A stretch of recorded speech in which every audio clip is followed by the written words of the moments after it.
Let us set aside the notion of world peace for the moment. The midday sun blazed fiercely, its scorching rays searing into Yahiko's face, while the lingering pain from the shuriken that had pierced his throat still echoed within him.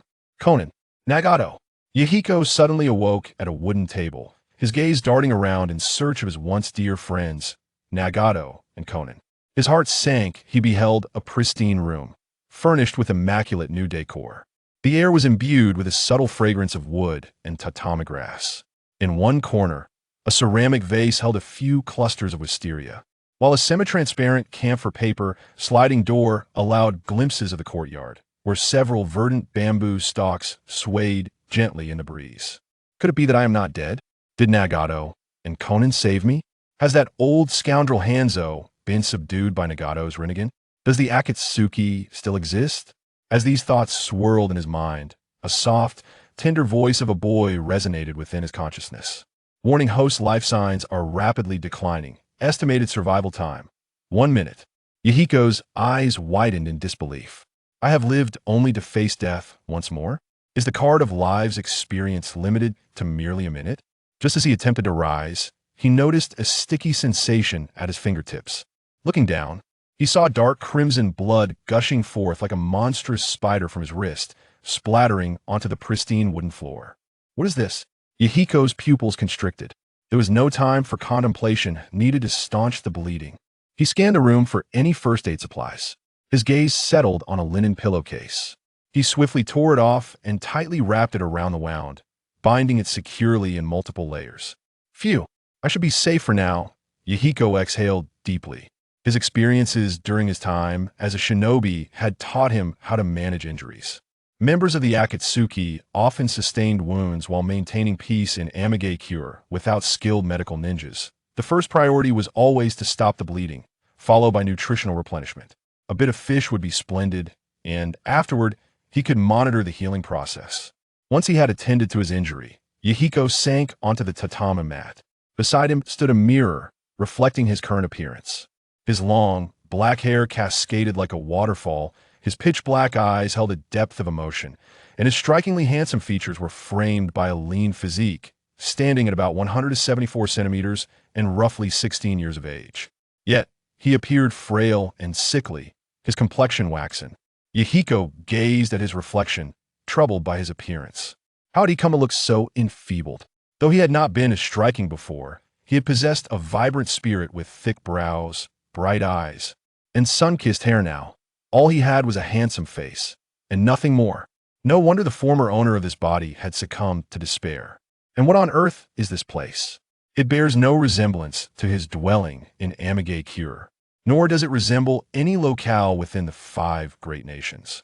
Could it be that Nagato's Rinnegan possesses unknown powers, capable of housing his soul within another's body? Mayahiko meticulously recalled every fragment of memory he could summon. One memory revealed to him that he was indeed Mayahiko, the former leader of the Akatsuki organization. Once blessed with 2 dear friends, Conan and Nagato, he had aspired to uphold world peace, but met his demise at the hands of Hanzo the Salamander. Another memory whispered that he was Hiyori, and then it all faded away.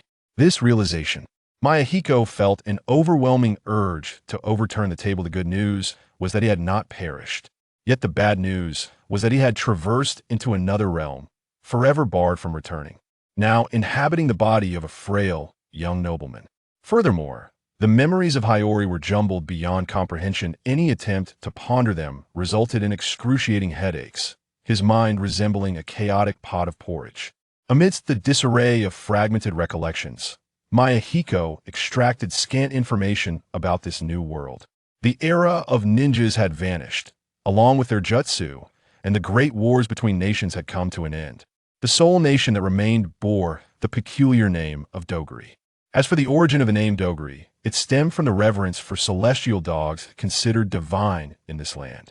The inclusion of Ri in the name was linked to a fearsome entity known as the Oniya race that emerged only after sunset, immortal and ravenous for human flesh. The Oni held a fear of 2 things. Foremost was the sun, which could obliterate them entirely. The second was the wisteria flower, harboring a toxin capable of dismantling the very essence of the Oni's being. Mayahiko couldn't help but admire the creativity of whoever had named this country. Shaking his head as he ceased his search through the original owner's memories, his head throbbed too fiercely. Rising from the tatami mat, he surveyed his bedroom.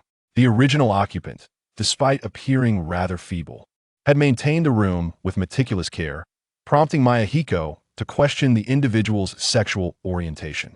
Supporting his right hand, which had only just begun to staunch its bleeding, he casually reached for a luxurious black kimono nearby, securing a crimson obi around his waist.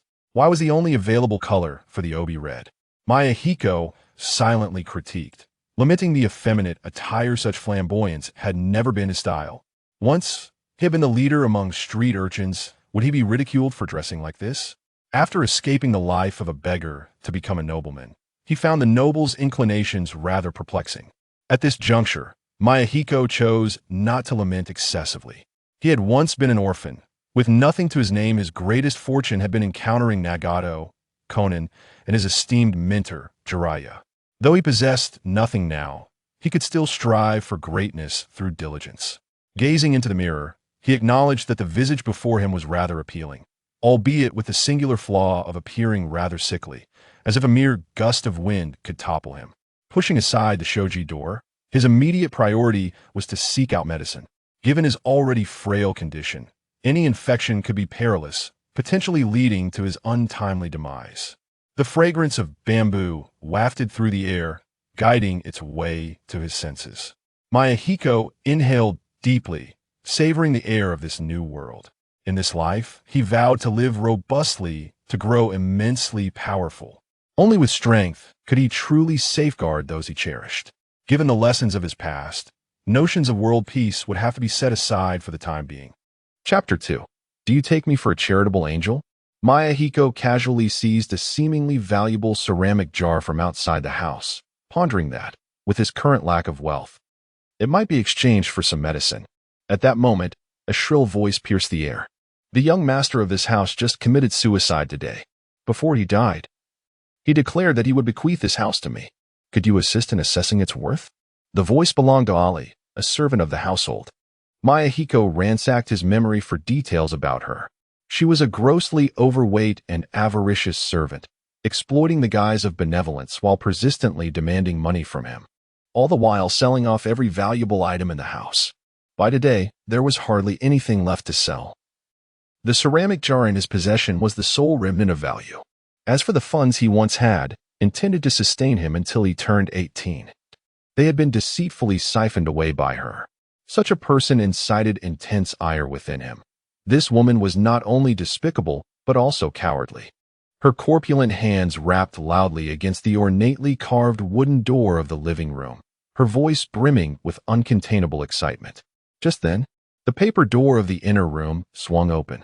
Mayahiko beheld the woman, resembling a swine, flanked by 3 representatives from the local real estate firm, dressed in black haori.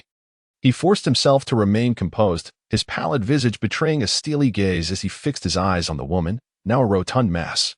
Ali, are you so eager to sell my house? Ali cast a furtive glance at Mayahiko, inwardly cursing him. This wretched creature, why is he still alive? Yet, she feigned a reluctant smile. Young master, I was so worried you might have perished. I have wept for you all day. Ah, I truly appreciate your feigned loyalty. But why have you brought these people here? What does it signify? Mayahiko responded with a cold laugh, the audacity of the person before him appalling. Ali sensed a shift in his demeanor. He was no longer the feeble boy she once knew, but had transformed into someone exuding authority. Despite recognizing this subtle change, she steeled herself to confront him, for she had already pilfered the deed to the house and felt empowered to dictate the narrative. Summoning her courage, she continued, Young master, this is the house you have bestowed upon me. For years, I have cared for you without pay, as you promised to mortgage this property to me. Mayahiko found himself amused by her shamelessness. Fortunately, he was no longer a mere 16-year-old at heart. Gradually, he approached the greasy woman, and with a sudden motion, he tripped her with his right foot, using his still healthy hands to push her forcefully, toppling her to the ground like a pig.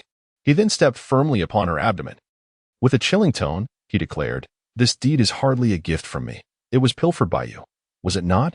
And as for your claim of unpaid wages, you have certainly deceived me out of a significant sum over the years. Today, a child is ill. Tomorrow, my mother is unwell. The day after, my second son is struck by a carriage.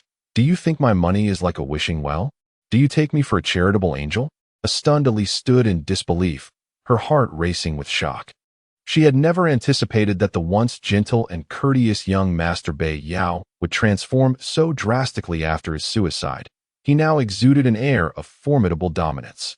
You, a mere frail wretch scribbling incomprehensible notes in your room, she retorted defiantly, twisting her body in an attempt to rise.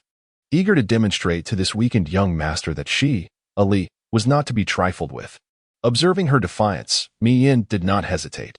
He drew forth a ceramic pot hidden beneath his armpit and hurled it at the woman's forehead. With a resounding crash, the pot shattered, and blood gushed from her brow. What are you three staring at? Are you prepared to forsake the house? Ali bellowed, her face contorted with rage. The three house collectors, ready to step forward in assistance, faltered under Mi Yan's fierce glare. His eyes bore an intensity far beyond that of a mere 16-year-old.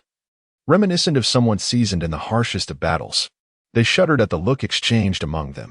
Consider your actions carefully. I have lived here alone for so long, in such a grand estate. Do you truly believe I am a mere member of a small clan? Think of the consequences before you approach, Mi Yin threatened. In truth, Mi Yin was uncertain of the Bei Yao surname. It seemed this memory had been locked away.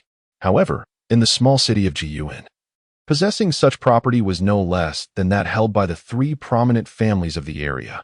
If that were the case, why not shroud the mystery? The three collectors soon realized that this young boy was no ordinary child without connections. Their positions as operatives in the darker alleys of Jiyuan granted them a keen sense of perception, and they halted in their tracks.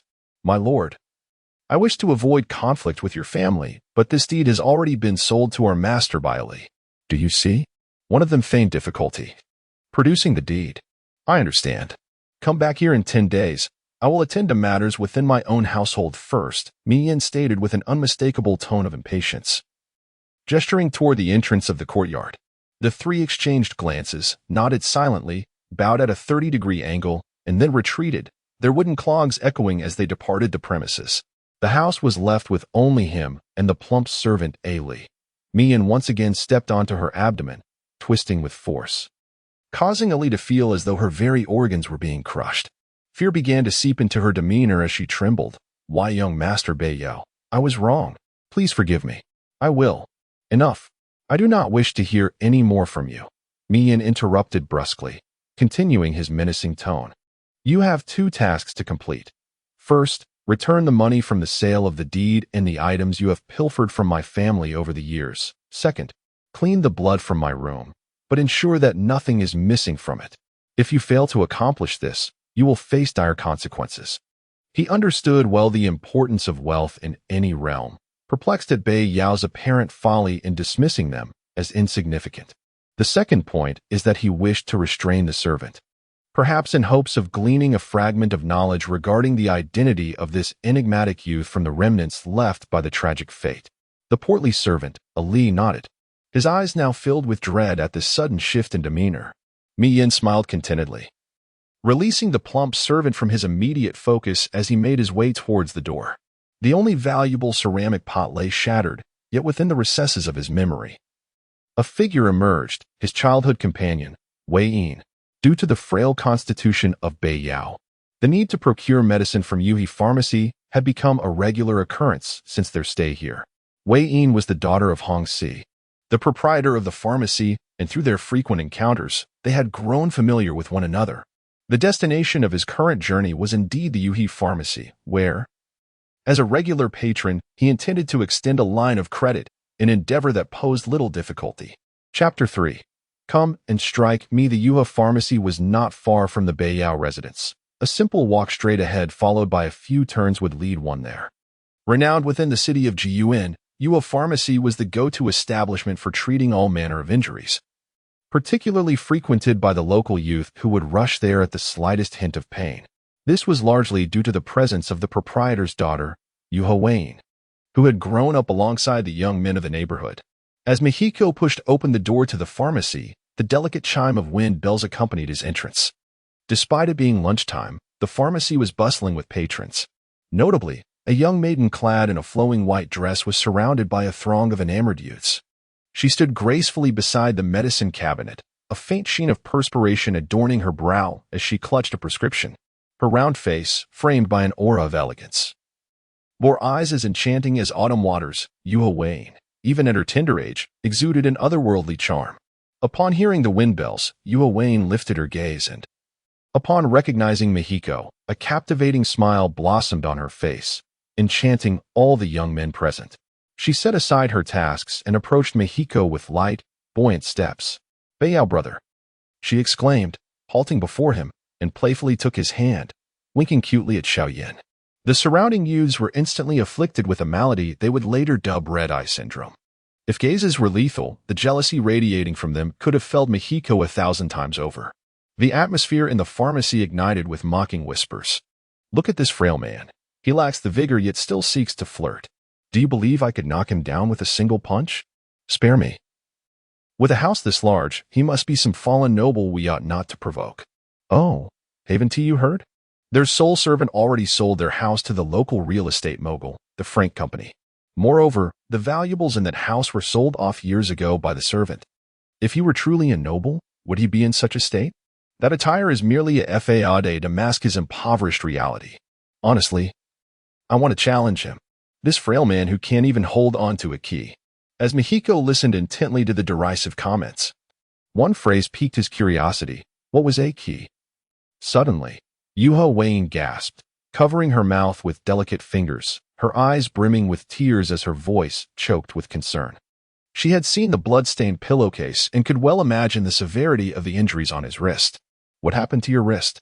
"It's nothing. I just hurt it accidentally," Mihiko replied weakly, feigning exhaustion. Upon noticing his condition, Yuha Wayne's eyes filled with worry.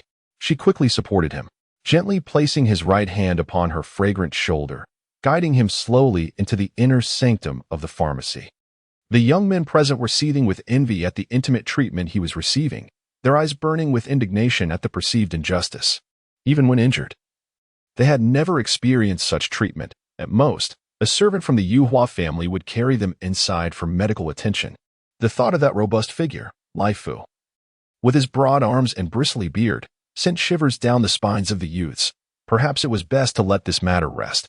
All the boys present parted to create a spacious path for Yuhua Wayne. As they passed, Mihiko's lips curled into a slight smirk, his gaze brimming with defiance, as if to challenge them to strike him. The blatant display of bravado only stoked the flames of their anger.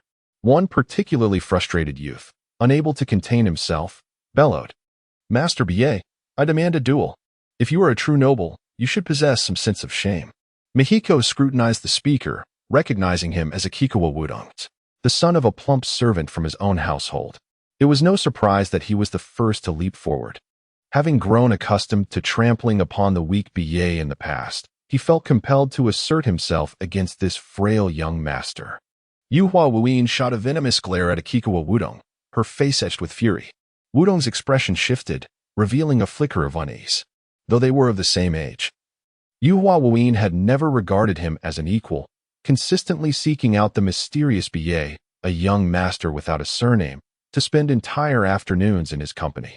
Wudong, who was undeniably stronger and more secure in his masculinity, couldn't fathom why this young master, slightly more handsome and wealthier, seemed to eclipse him. What did he possess that Wudong lacked? Over the years, his mother had managed to siphon wealth from the Bie family, and now their own fortunes had grown substantial. Just as he was prepared to inform Yuhua Wayne of this newfound prosperity, eager to flaunt his family's riches, he realized she still refused to acknowledge him. A shadow crossed Wudong's face, and he coldly taunted, "Is hiding behind women all you know how to do?" While he could brush off the jeers of others. The audacity of the son of the woman who had pilfered from his family compelled Mihiko to retort. "Has your mother stolen so much wealth from us that it has emboldened you? You, a scion of thieves, seek validation here?" Wudong's face flushed with indignation. Indeed. Their family's wealth had risen to a respectable status within Yoshiwara, thanks to his mother's cunning maneuvers to transfer Bie assets to their own. Recently, she had boasted of acquiring Bie's property deed, which she had sold to a real estate merchant named Frank. With such accumulated wealth, they were poised to emerge as new nobility in Yoshiwara. Moreover, his elder brother, Akikawa Wuyen, was on the verge of making a significant breakthrough, promising their family a prominent place in the city. Soon, they would undoubtedly be recognized as nobility in Yoshiwara. This was a gift you bestowed upon our family. Others have witnessed it. Wudon hastily defended himself. Mihiko shook his head, pondering what Bie was truly thinking. Was he really so foolish as to allow such a person to linger in his home? Yet, he refrained from striking back too harshly, saying, So shamelessness is indeed hereditary. Even if it was my gift, as a servant of my family, receiving such benefits, you dare to bite the hand that feeds you? What say you, everyone present? Would you be inclined to befriend someone who is ungrateful? Upon hearing this from Mihiko, the individuals surrounding Akikawa Mutu instinctively took a step back. The Akikawa family was already notorious in Yoshiwara, and now he had publicly exposed himself to ridicule. Noticing that the crowd was distancing themselves from Akikawa Mutu, Mihiko seized the opportunity to press on. Furthermore, your mother has served as a maid in my household for many years. It has consistently engaged in thievery. I have already dealt with her.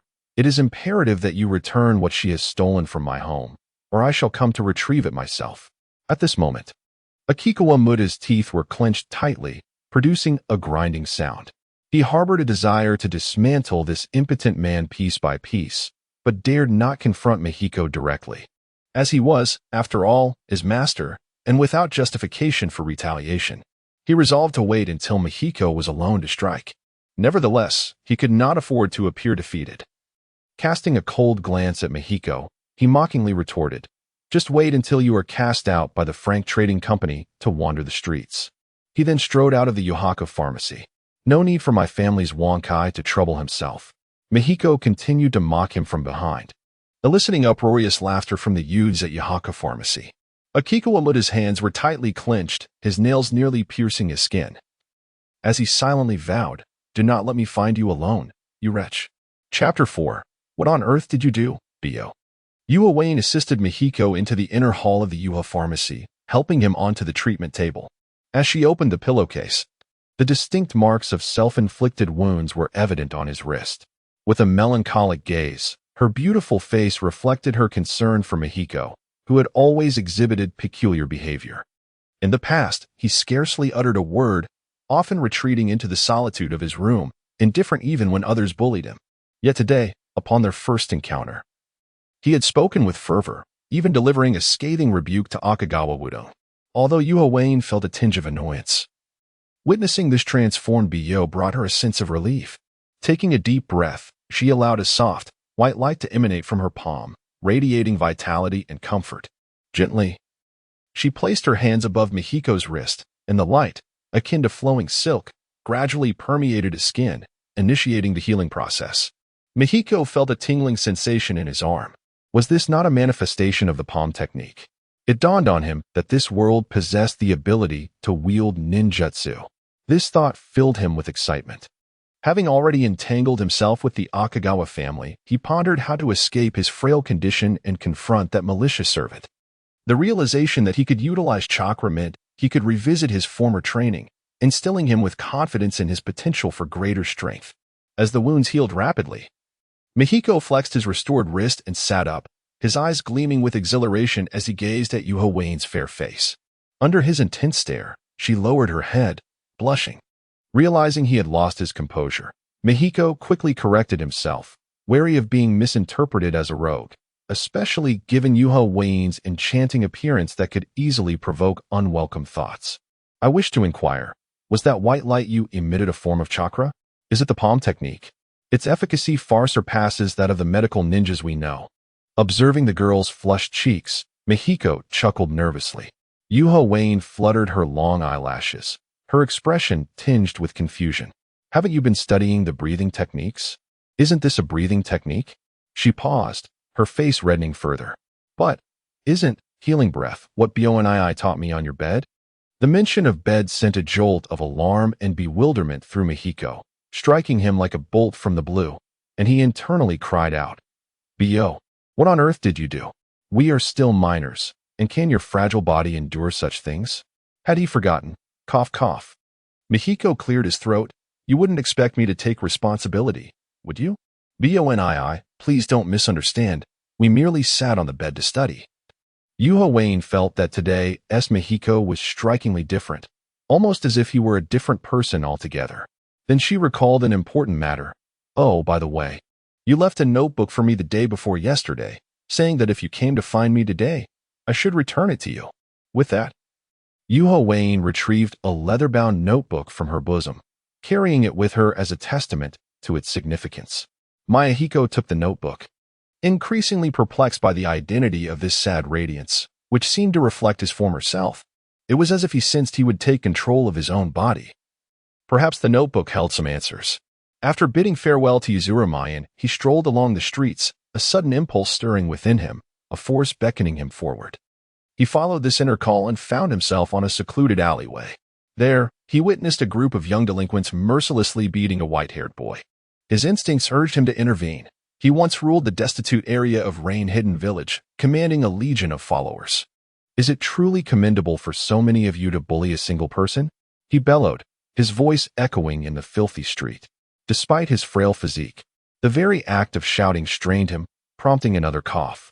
The three ruffians turned their malicious gaze upon him. Yet, fear did not grip Mayahiko, though his body was weak. He possessed ninjutsu. The most basic technique, water release, water gun technique, would suffice to handle these rascals. What do you mean? Do you wish to join in the beating? The leader of the group taunted, cracking his knuckles. I demand you release him, or I shall not hold back, Mayahiko replied resolutely. Let us see how you hold back. The three thugs laughed heartily, mocking the pale figure before them, as if he were a gust of wind away from vanishing. Mayahiko decided to be undeterred. Drawing upon the memories of his past, he formed hand seals: rat, snake, rabbit, boar, dog, rooster. Water release, water gun technique. Upon completing the seals, he opened his mouth, attempting to unleash a torrent of water. To his dismay, nothing resembling a high-pressure jet emerged. Instead, he merely spat. Is my method incorrect? Once more. After several attempts to spit, the young ruffians lost their patience. One of them hurled a wooden sandal at Mayahiko's head, leaving him dazed. The trio advanced, cursing and striking him. Whose foolish child is this, playing ninja games here? Weak and feeble, Mayahiko could only cover his head with his arms and legs, praying not to meet his end so soon after his revival. Eventually, one of the delinquents halted the others, cautioning, "Don't kill him. By the looks of his attire, he must be a child of some noble family. If he dies, we'll be in deep trouble." The leader paused, spitting on the ground. You've spat enough. Consider it even. Remember not to meddle in others' affairs next time. Once the ruffians departed, Mayahiko felt a wave of soreness wash over him. Cursing inwardly, when will this weakened body free itself from such afflictions?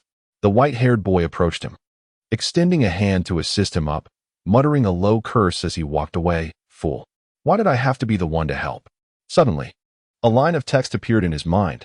Activate Reincarnation yes, no. Chapter 5, The Empathy System, the Rinnegan? Is that not the peculiar eye of abnormal power possessed by Nagato? It must be activated. Yahiko excitedly rubbed his hands together, having entirely forgotten the pain he had just experienced. Suddenly, an excruciating sting pierced his eyes, and the once clear sclera glowed with a crimson hue. Instantly, intricate black patterns began to spread from the center of his pupils. With each newly formed pattern, a wave of agonizing pain tore through his mind. The patterns continued to multiply, distorting the skin around his eye sockets and causing veins to bulge. His eyeballs swelled, the sclera completely overtaken by the encroaching black designs, leaving only the profoundly deep pupils visible. Is this the power of the Rinnegan? Yahiko felt only the transformation of his eyes, with no other changes occurring. Welcome to the empathy system, a line of text appeared within his mind. While Yahiko pondered the nature of this system, he was guided by a stream of consciousness into the depths of his heart, where he beheld a towering tree of obsidian hue. Upon this tree, 6 branches symbolized the 6 realms: human realm, heavenly realm, animal realm, human realm, ghost realm, hell realm, each branch comprising 3 segments, representing the 3 types of power of each realm. The trunk possesses 8 segments, signifying the power within your own body. Once this divine tree is fully illuminated, it can grant you a singular wish. A gentle male voice elaborated. Thus, he possessed the Rinnegan, albeit not in its entirety. What captivated Yahiko most was the prospect of illuminating the divine tree in order to realize his wish, certainly to return to Conan and Nagato. Our empathy system operates on the principle that through your proactive actions, you can align the emotions of two individuals, thereby earning points. Once a certain threshold is surpassed, we can unlock a branch or the trunk's power of this tree. As you progress, the challenges will intensify. Branches rely solely on points, while the trunk can be cultivated through personal effort and points. I can share a small shortcut. By sharing in the pain, a command can trigger a critical hit. What command? Yahiko could hardly contain his eagerness to learn. How many floors must one carry a bag of rice? How many floors must one carry a bag of rice? Yahiko attempted to shout, feeling an inexplicable sense of familiarity despite it being his first utterance of the phrase. Just now, you empathized with the pain of Efshin Shemiya, yielding you 20 empathy points. This allows you to unlock this system and access the first stage of the cheapest path among the 6 realms, Azura Realm. Gain the ability to strengthen and enhance your physical form. Yahiko's bones crackled as if straining under a great burden while simultaneously being forcibly reshaped. His formerly feeble muscles swelled at a visible rate, the skin stretching and reddening, veins pulsating like frantic worms beneath the surface. His body, once easily swayed by a mere breeze, was rapidly expanding, the luxurious black kimono now straining against his burgeoning muscles as the red sash slipped from his form. Yahiko's heart soared in jubilation. He was finally liberated from this frail body. Due to the host's physical issues, the remaining energy will be credited later. Upon activating this system, the host has been randomly gifted the ability to utilize water breathing, great fishbowl technique. Tears of joy welled up in Yahiko's eyes after waiting so long. He had finally received something he once knew well.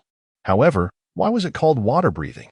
In a final statement, it was declared that the host's life, for unknown reasons, was limited to just 2 years, an admonition to cherish every moment. With that, Yahiko was abruptly expelled from the depths of his consciousness. Alas, just as he resolved the issue of his frailty, this body was bestowed with merely a 2-year experience card. What on earth was this vessel up to? Filled with profound questions, Yahiko recalled the notebook resting against his chest. He was eager to return home and uncover the contents of that sorrowful tome. Gazing at the red belt on the ground, Yahiko smiled faintly. He was no longer the feeble boy he once was, who needed such a pathetic trinket. He resumed his accustomed running posture, leaning forward with his arms swiftly propelling him toward home. Ah, how delightful it was to possess a healthy body.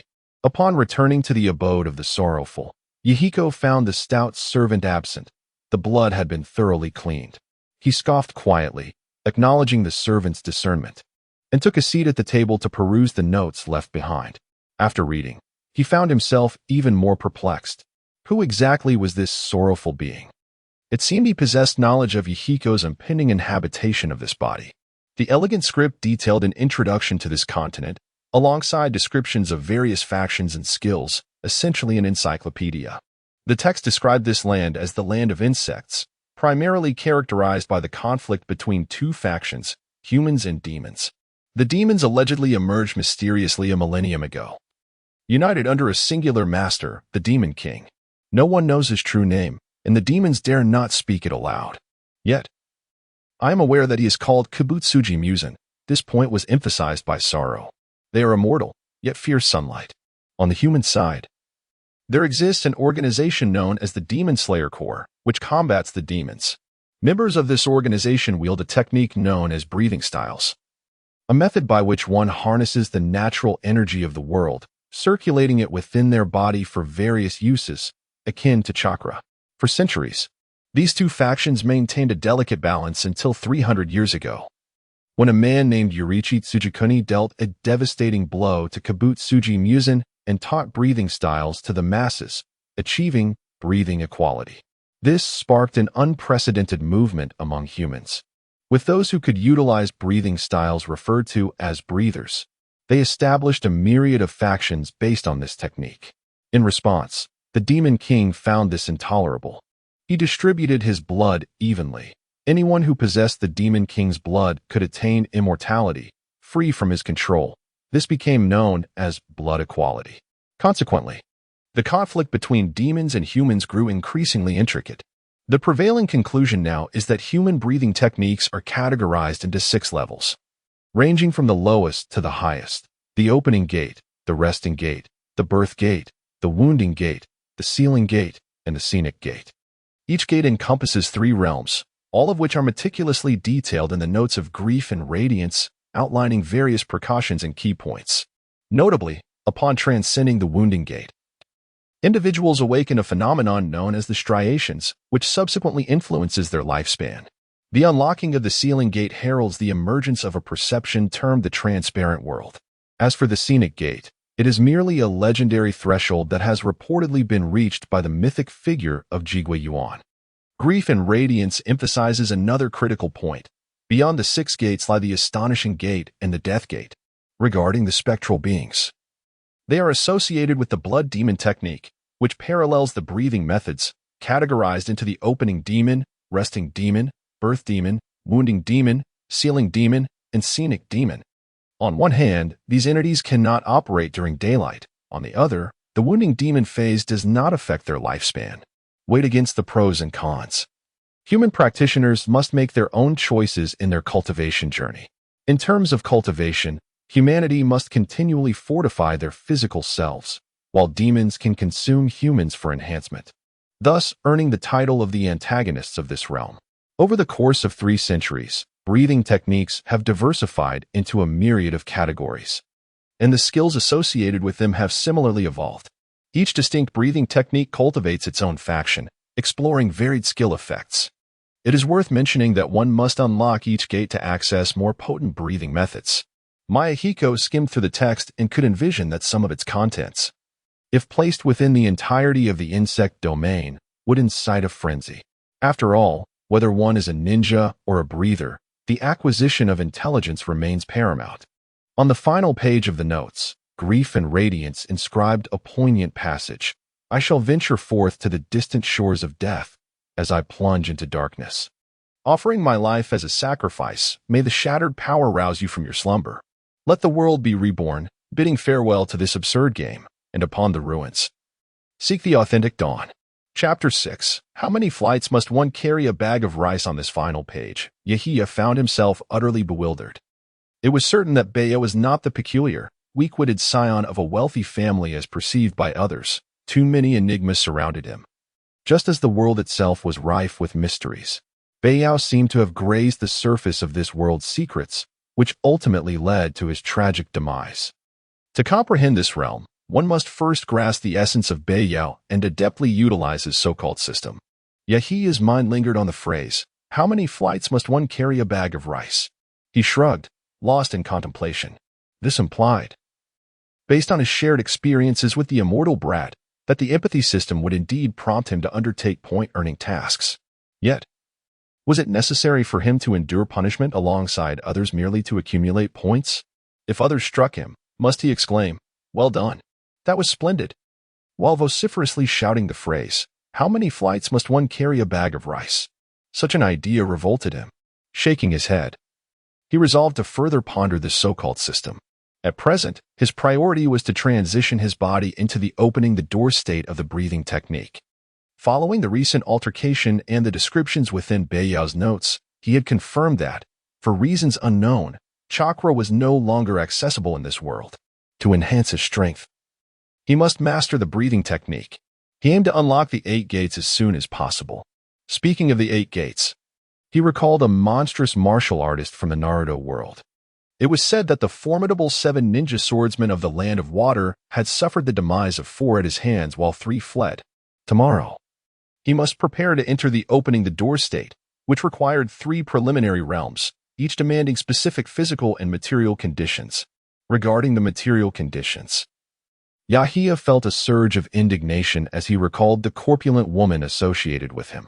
Upon Bayo's suicide, her first thought was to sell the house rather than rescue her master. In 10 days, if she failed to repay her debts, the house would be reclaimed.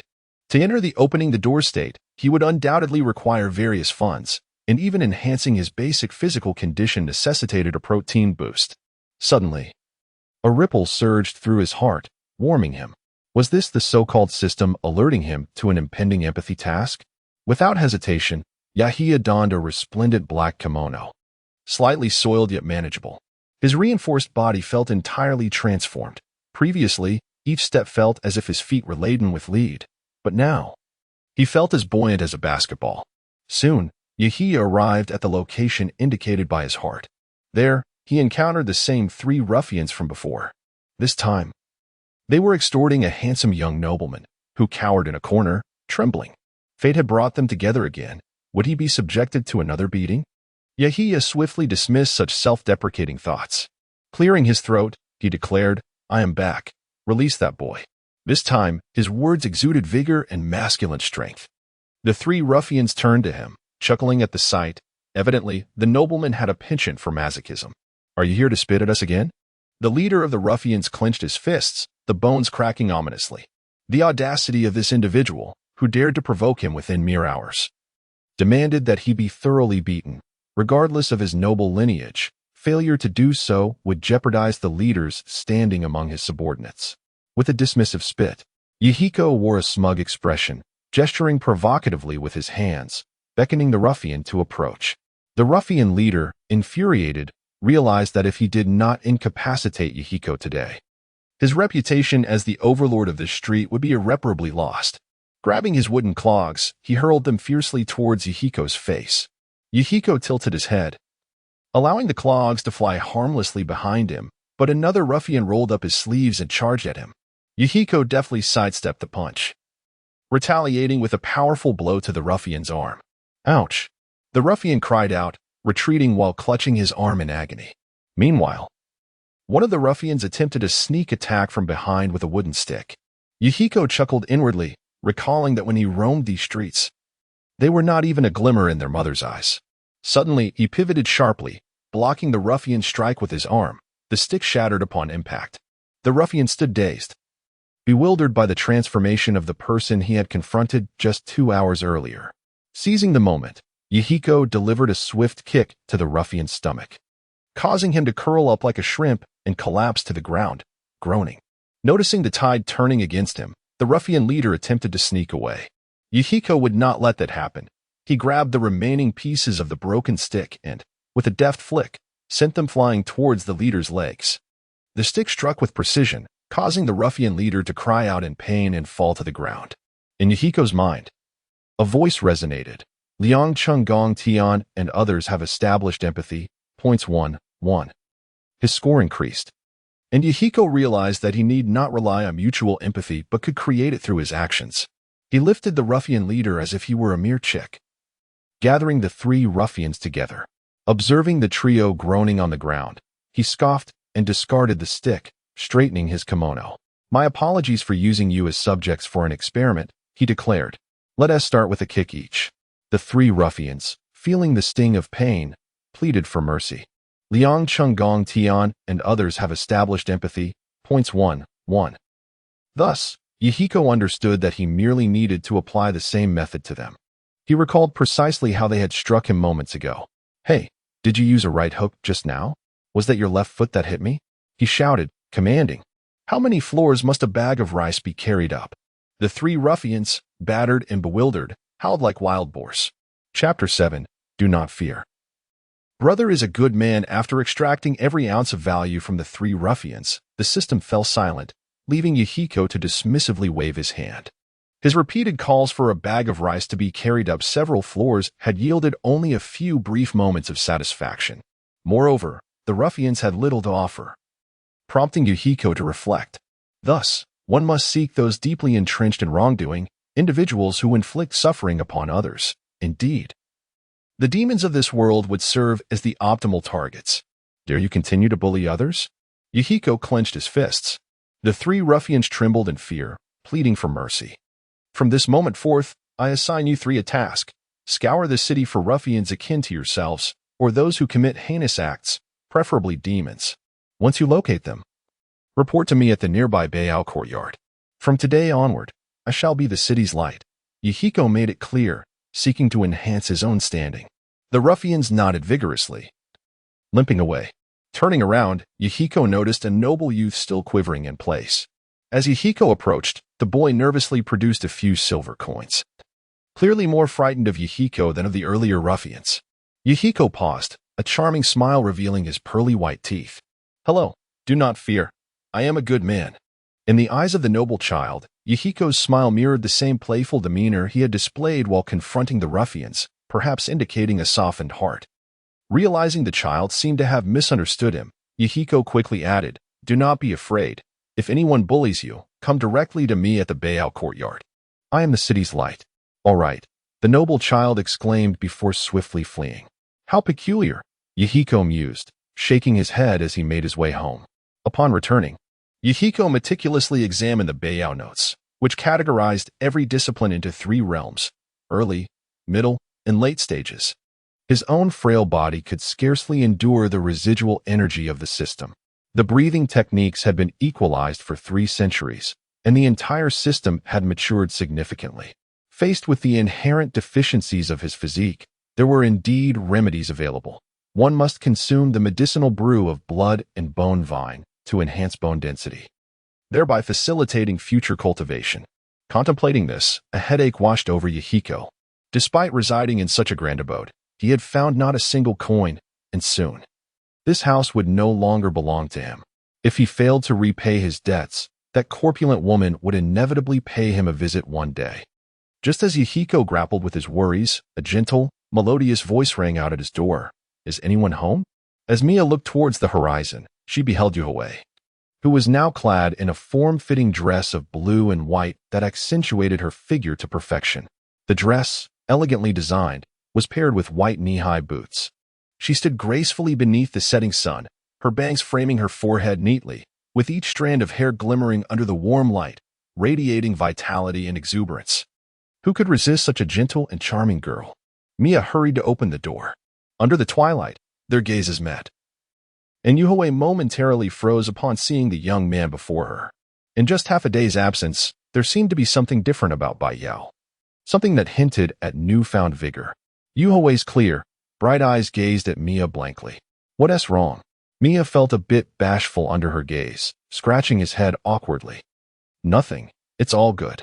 A faint blush graced Wei Yin's delicate features as she realized that Bai Yao had gained a more spirited presence, his physique appearing more robust than before. Previously, he had exuded a certain sense of despondency. "What brings you here?" Mia asked with a faint smile, adjusting his attire, which appeared somewhat disheveled without a belt. "If you won't tell me the reason, are you not going to let me in?" Wayne pouted slightly, her lively eyes fixed on Mia. Suddenly aware that he was blocking the entrance, Mia sheepishly scratched his head, opened the door, and gestured for her to enter. "Hiki. Brother Bai Yao, I just wanted to see how your recovery is going." Wayne held a small white bag, from which she produced a black stone. Mia recalled from Bai Yao's memories that this small object possessed mysterious powers. When a person places their hand upon the heavenly stone, it resonates with the energy fluctuations of the body, emitting different colors of light. The intensity and color of the glow correspond to varying levels of physical quality. Previously, his body showed little change before the stone, yet Wei Yin could still discern alterations in his condition. As Mia placed his hand on the stone, it emitted a brilliant blue light, something he had never experienced before. Wei Yin's beautiful eyes widened in disbelief. "Your body has undergone such a significant transformation." "Haha. I have no idea," Mia chuckled awkwardly, not wishing to reveal the existence of a system that had changed his life. However, Wei Yin still perceived a substantial mass of dark shadows within the glow. With a sigh, she remarked, "Your body still harbors great risks. It will erupt in 2 years."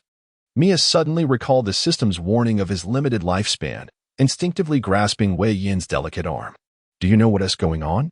How can I prevent my condition from worsening?" He was reluctant to experience the sensation of death again. At that moment, their eyes locked, and the proximity between them made Wei Yin blush deeply, leaving her somewhat flustered. Mia too noticed their closeness and quickly released her arm, feeling a bit embarrassed as he scratched his head. I'm sorry, I got a little carried away. After all, who would expect life to be so fleeting? It does change one's perspective." Yuhi, still curious, gazed at Yahiko, listening to his awkward apology. With a chuckle, she remarked, "You have indeed changed." You have long been aware of your limited time, yet in the past, you seemed utterly indifferent. You often spoke of embarking on a distant journey towards death, a notion I found incomprehensible. However, the question you posed just now is something I have heard you mention before. It pertains to the practice of breathing techniques. What steps should I undertake? Yahiko, as if grasping a lifeline, was reluctant to meet his end so soon after his revival. He yearned to return to the world of Naruto, to reunite with Konan and Nagato. He had a premonition that if he played by the rules of the game, the divine tree would surely illuminate. Chapter 8. My talent is for sale, not my body. Yu Huiyin pouted her delicate lips, expressing a hint of reproach as she remarked, "You once stated that once the breathing technique unlocks the wound gate, it could potentially counterbalance your current physical constitution. I had been urging you to practice, yet you have shown little initiative." At this moment, Mian suddenly recalled that he had no money on him, which left him in a quandary. He hesitantly inquired, "As you know, I used to be indifferent to wealth, but that vile servant deceived me, leaving me without funds even to purchase the bloodbone vine. Could you possibly?" The sight of Mian before her gave Yu Huiyin the impression that he had transformed into a different person, despite lamenting his previous words. He now sought her assistance. She inwardly dismissed such thoughts, reasoning that her brother was now progressing towards a better path. How could she not feel elated? "How much do you need?" Yu Huiyin produced a banknote from her petite white pouch, worth 1,000 gold coins, issued by the Mitsui Trading Company. If that is insufficient. Just as she intended to retrieve a golden card, Mitsui's prestigious membership card, she had meant to convey that she could easily procure an additional 10,000 gold coins. The card allowed for unlimited purchases. The Mitsui Trading Company is one of the 3 major trading firms in the insect realm, wielding a significant portion of the wealth of the Dog Day Nation. To possess their highest-tier membership card, one must possess considerable strength. That will suffice. That will suffice. Mian mused, realizing that 1,000 gold coins could sustain an ordinary family for an entire year. He contemplated acquiring the finest bloodbone vine to break through the initial stages, and later sought out the nearest locations in the city for more bloodbone vines and other medicinal herbs, which would also serve as a form of cultivation. Well, Brother Baiyao, have you finally come to terms with becoming a breather? You used to claim that nothing in this world held any meaning, Yu Huiyin said, her face radiating joy and satisfaction. Who wouldn't he wish to grow stronger? Mian sheepishly scratched his head, perplexed by his earlier self, who seemed like a detached sage, untouched by worldly affairs. He felt compelled to extract the truth from Yu Huiyin while he had the opportunity. "I will surely repay you when I have the means." "No need for repayment. I have a small request," Yu Huiyin said, her lips slightly pursed, a playful tone in her voice. "What is it?" Mian scrutinized the young lady before him. Although he considered himself handsome, he was acutely aware that a beautiful woman like her would only sell her talents, not her body. "I wish for you to accompany me to the night market in Jun City," Yu Huiyin said, her lips forming a charming pout, her face alight with anticipation and longing. "You have never accompanied me before. You always just tapped my forehead, promising to do so next time. Yet you would lock yourself away." "Not a problem," Mian replied with a gentle gaze, nodding in agreement. It was also an opportune moment for him to purchase the bloodbone vine. Yu Huiyin's previously sulky expression transformed into one of excitement as she began to gather her belongings. "I will return shortly to prepare," she waved at the door, dashing towards her home. It was evident that she cherished this impending outing. Yahiko shook his head in frustration, pondering, "What manner of person are you, Sadeo? Before me, you are an enigma, as though everything is orchestrated by you. Furthermore, there stands this delightful young lady, whom you have persistently neglected. Do you truly harbor feelings for her? I can discern her fondness for you. If I were to be with her, should I reveal the truth that I am not the Sadeo of old? Would she still regard me?" With such thoughts swirling in his mind, Yahiko shook his head, resigning himself to fate, striving not to become emotionally entangled. He had numerous pressing matters to attend to. First, he must address the current crisis threatening his very existence. As the lanterns began to glow, Yuhara Mayan awaited him at the entrance of his home, adorned in a fresh ensemble. Upon reaching the door, Yahiko's gaze was instantly captivated by the girl before him. She donned a simple cream-colored floral dress, its tailored cut perfectly accentuating her slender waist. The knee-length hem swayed gently with her movements, exuding an air of grace and gentleness. Her fair fingertips rested delicately upon her handbag, and her soft, flowing hair was elegantly styled, with a few wisps cascading down her pale neck. Her bright and clear eyes gazed serenely at Yahiko, while her lightly tinted pink lips curled into a subtle smile, brimming with anticipation for their evening at the night market. Her tranquil aura was irresistibly inviting, rendering Yahiko momentarily entranced. "Brother Sadeo, what troubles you?" Yuhara Mayan inquired with a radiant smile, enhancing her beauty. "This girl is truly captivating," he mused. The former Sadeo must have been a monk to have maintained such indifference towards her. Even as a ninja in my past life, I could not have restrained myself. Yuhiko silently scoffed. He stepped outside his home and leisurely wandered through the bustling streets. This era could be deemed peaceful. The current season was the sweltering summer. During the day, few ventured out, but as night descended, the streets teemed with life. Women dressed in traditional kimonos walked gracefully, clutching oil paper umbrellas, while others in fitted black attire topped with tall hats engaged in lively conversation. Children darted through the throngs, clutching various snacks and toys, their faces aglow with joy. The night market streets of Yoshiwara were paved with cobblestones, narrow yet tidy. Flanking the streets were rows of traditional wooden buildings, their eaves elegantly curved, adorned with a myriad of vibrant signs. The doors and windows showcased exquisite wood carvings, emanating a warm glow that cultivated a cozy and lively atmosphere. The architecture of this world was decidedly more refined than that of the ninja era. Within the night market, the enticing aromas of diverse culinary delights wafted from various food stalls.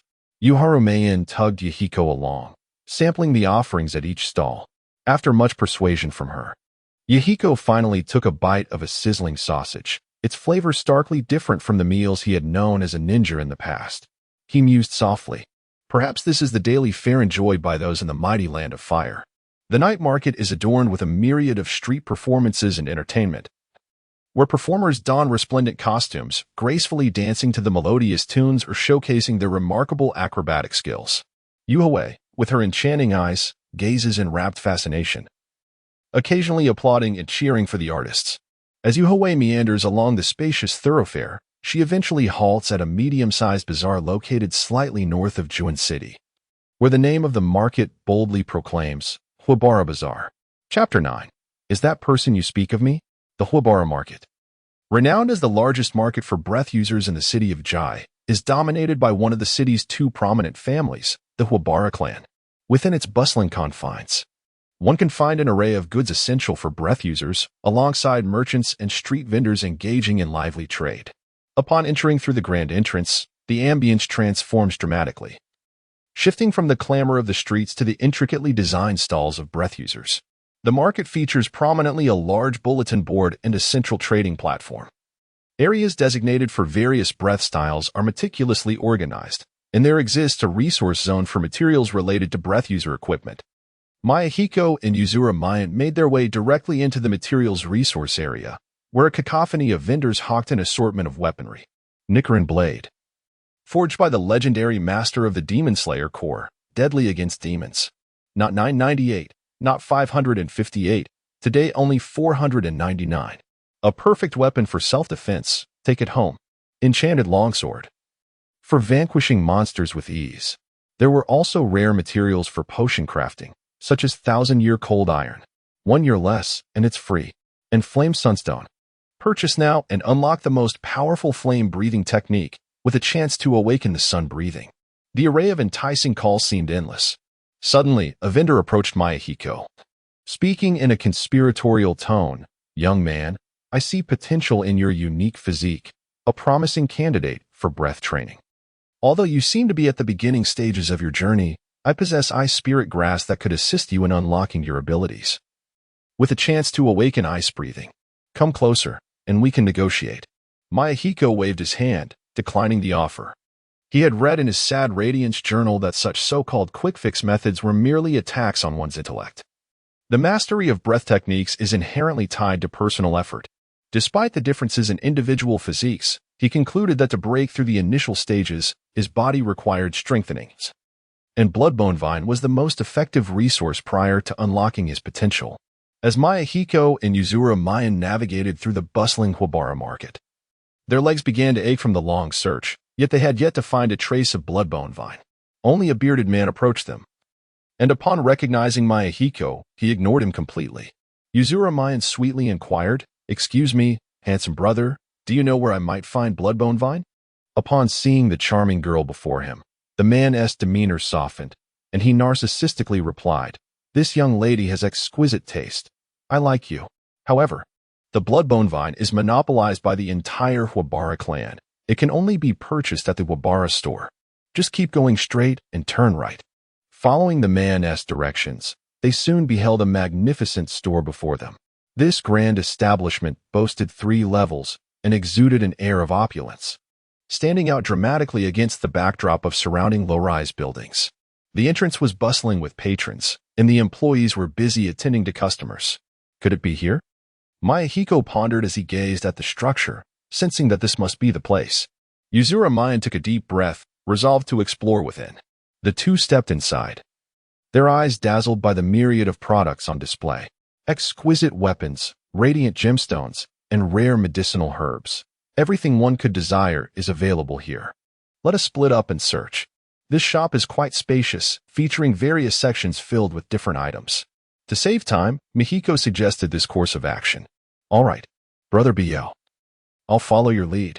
Wayne then proceeded in another direction. Mihiko ascended to the 2nd floor and finally spotted a large sign reading Bloodbone Vine. The establishment was substantial, occupying a prominent storefront on the 2nd floor. "Excuse me, how much for the Bloodbone Vine?" The attendant scrutinized him, assessing him from head to toe. "We have 3 grades available, the superior at 2,000 gold coins each, with the strongest efficacy, the medium at 1,500 gold, and the inferior at 1,000 gold. Mihiko felt somewhat embarrassed. This was entirely different from what was recorded in the Biao notes, which indicated a maximum price of 1,000 gold coins for a single vine. Clearly, this was a blatant price hike monopolized by the Huiyuan family. Meanwhile, Wayne had just caught sight of Mihiko when several individuals obstructed her path, surrounding a young man clad in extravagant attire. The youth, around 18 years of age, possessed an unremarkable appearance, marked by a pronounced garlic-shaped nose and a few blemishes on his face. His sinister eyes greedily fixated on the serene and lovely girl before him. "Oh, is this not the esteemed Wayne from our Yuha apothecary? What brings you to our Huiyuan shop today? Surely, you did not come here to confess your feelings to me. Dressed so elegantly as you are." Wayne's delicate brows furrowed slightly, her expression displaying palpable annoyance as she attempted to sidestep them and continue on her way. Choosing not to respond to his remarks, "Miss Wayne," the young man signaled to his subordinates, who nodded and positioned themselves to block her path. "Since our paths have crossed, it seems fate has brought us together today.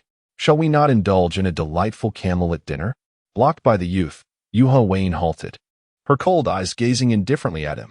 "Please." The young man stood tall, flashing a radiant and gentle smile as he looked at Wayne, palms upturned, arms slightly extended. He had long coveted Wayne, but had refrained from acting due to the formidable reputation of Hongxi and the influence of the Yuha apothecary in Jiyuan City. Now that she had approached him of her own volition, he was determined to seize the opportunity this evening. "Young Master Huiyuan, I advise you to conduct yourself with decorum. Should you fail to do so, I shall be more than willing to demonstrate the meaning of self-respect." Gazing at the insincere smile plastered on Huiyuan Xiong's face, Wayne spoke with a detached tone, markedly different from her earlier interaction with Mihiko, her voice now icy, rendering Huiyuan Xiong's complexion pale. "Miss Wayne, is there something specific you wish to purchase? Allow me to extend my hospitality. All your expenses here today will be on me, young Master Huiyuan." He offered a courteous smile, fully aware that he could not resort to force against her given Hongxi's might. "No need, thank you," Wayne replied coldly, her brow furrowing once more. "Miss Moine, why do you persistently reject me? Is it that my family lacks wealth? If you were to marry me, you would no longer need to toil in that apothecary. After all, money is a resource that can last a lifetime. Do you truly harbor feelings for that frail man? Although he may possess a slight edge in appearance, he lacks the strength that I embody. Furthermore, I have heard whispers that he will soon find himself without a roof over his head. Today, that frail man did not even show up. Cannot you accompany me for a meal? A flicker of anger crossed Hua Yuan's face as he struggled to fathom the reasons behind Mo Yin's continuous rejections. After all, he is the heir to the illustrious Hui Yuan family, a lineage that commands respect in this city. The only rival he could conceive of was the ever-present Bei Yao.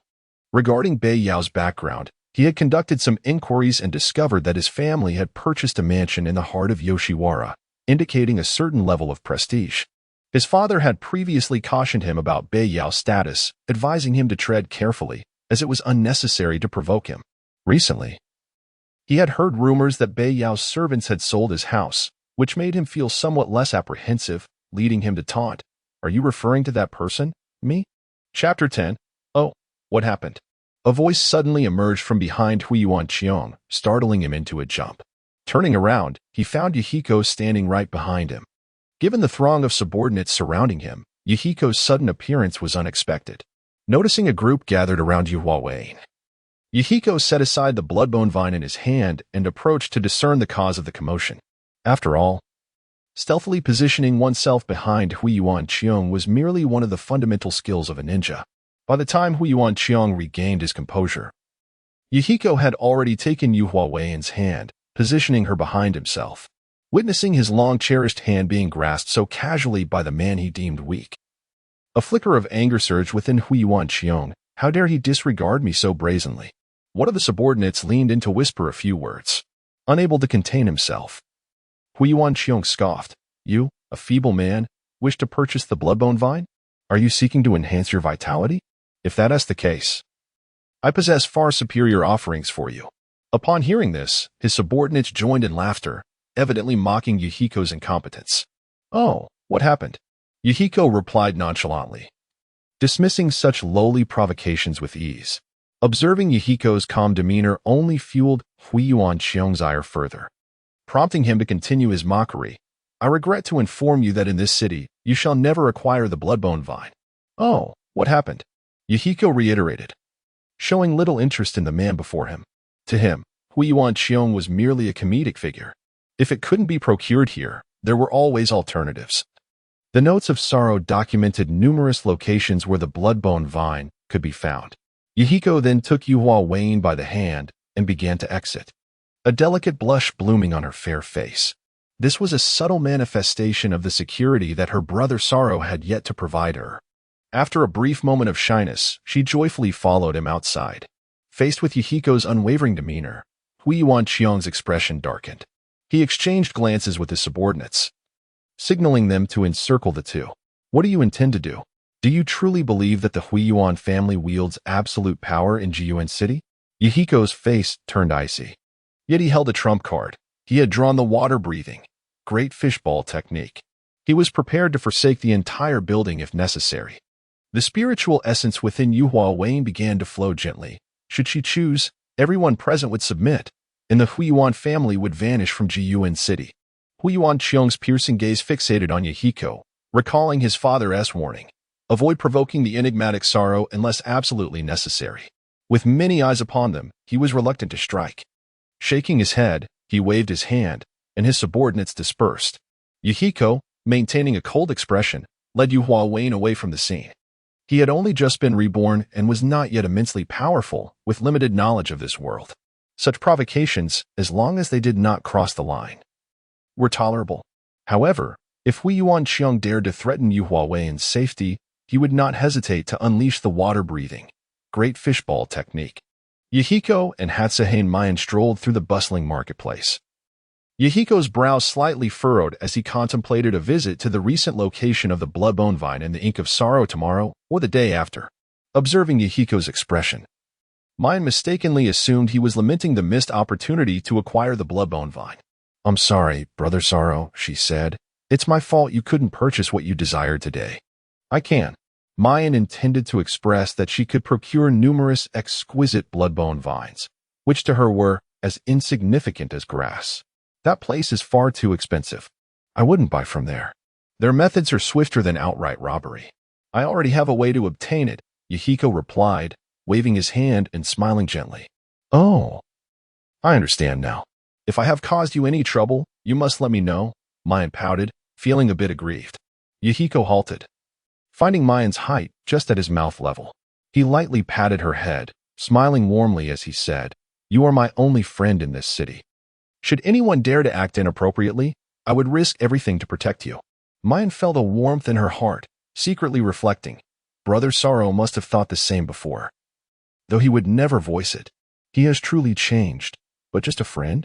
I tend to be a bit greedy. Suddenly, a hoarse voice emerged from a corner of the marketplace. "You two little ones, come here." Yahiko turned towards the sound to find a stooped old woman seated in the shadows, her face concealed beneath a tattered hood. Yahiko paused momentarily, but out of courtesy, he approached her. Beneath the hood, he beheld a gentle and kind visage. The old woman, noticing his approach, spoke to him in a mysterious tone. "You seem to be in need of the bloodbone vine. I happened to find one a few days ago." With that, she led them into a dimly lit alleyway. "Here, the bloodbone vine is entirely monopolized by the Haihara family, so we can't purchase it even if we wanted to. Thus, having it is of no use to me," she continued, pulling out a package from behind her and slowly unwrapping it to reveal a bloodbone vine emanating an eerie red glow. This was a rare and exquisite specimen of bloodbone vine. Yahiko, well aware of its value, inquired, "Grandmother, how much do you intend to sell this for?" The old woman shook her head mysteriously. "I do not plan to sell this.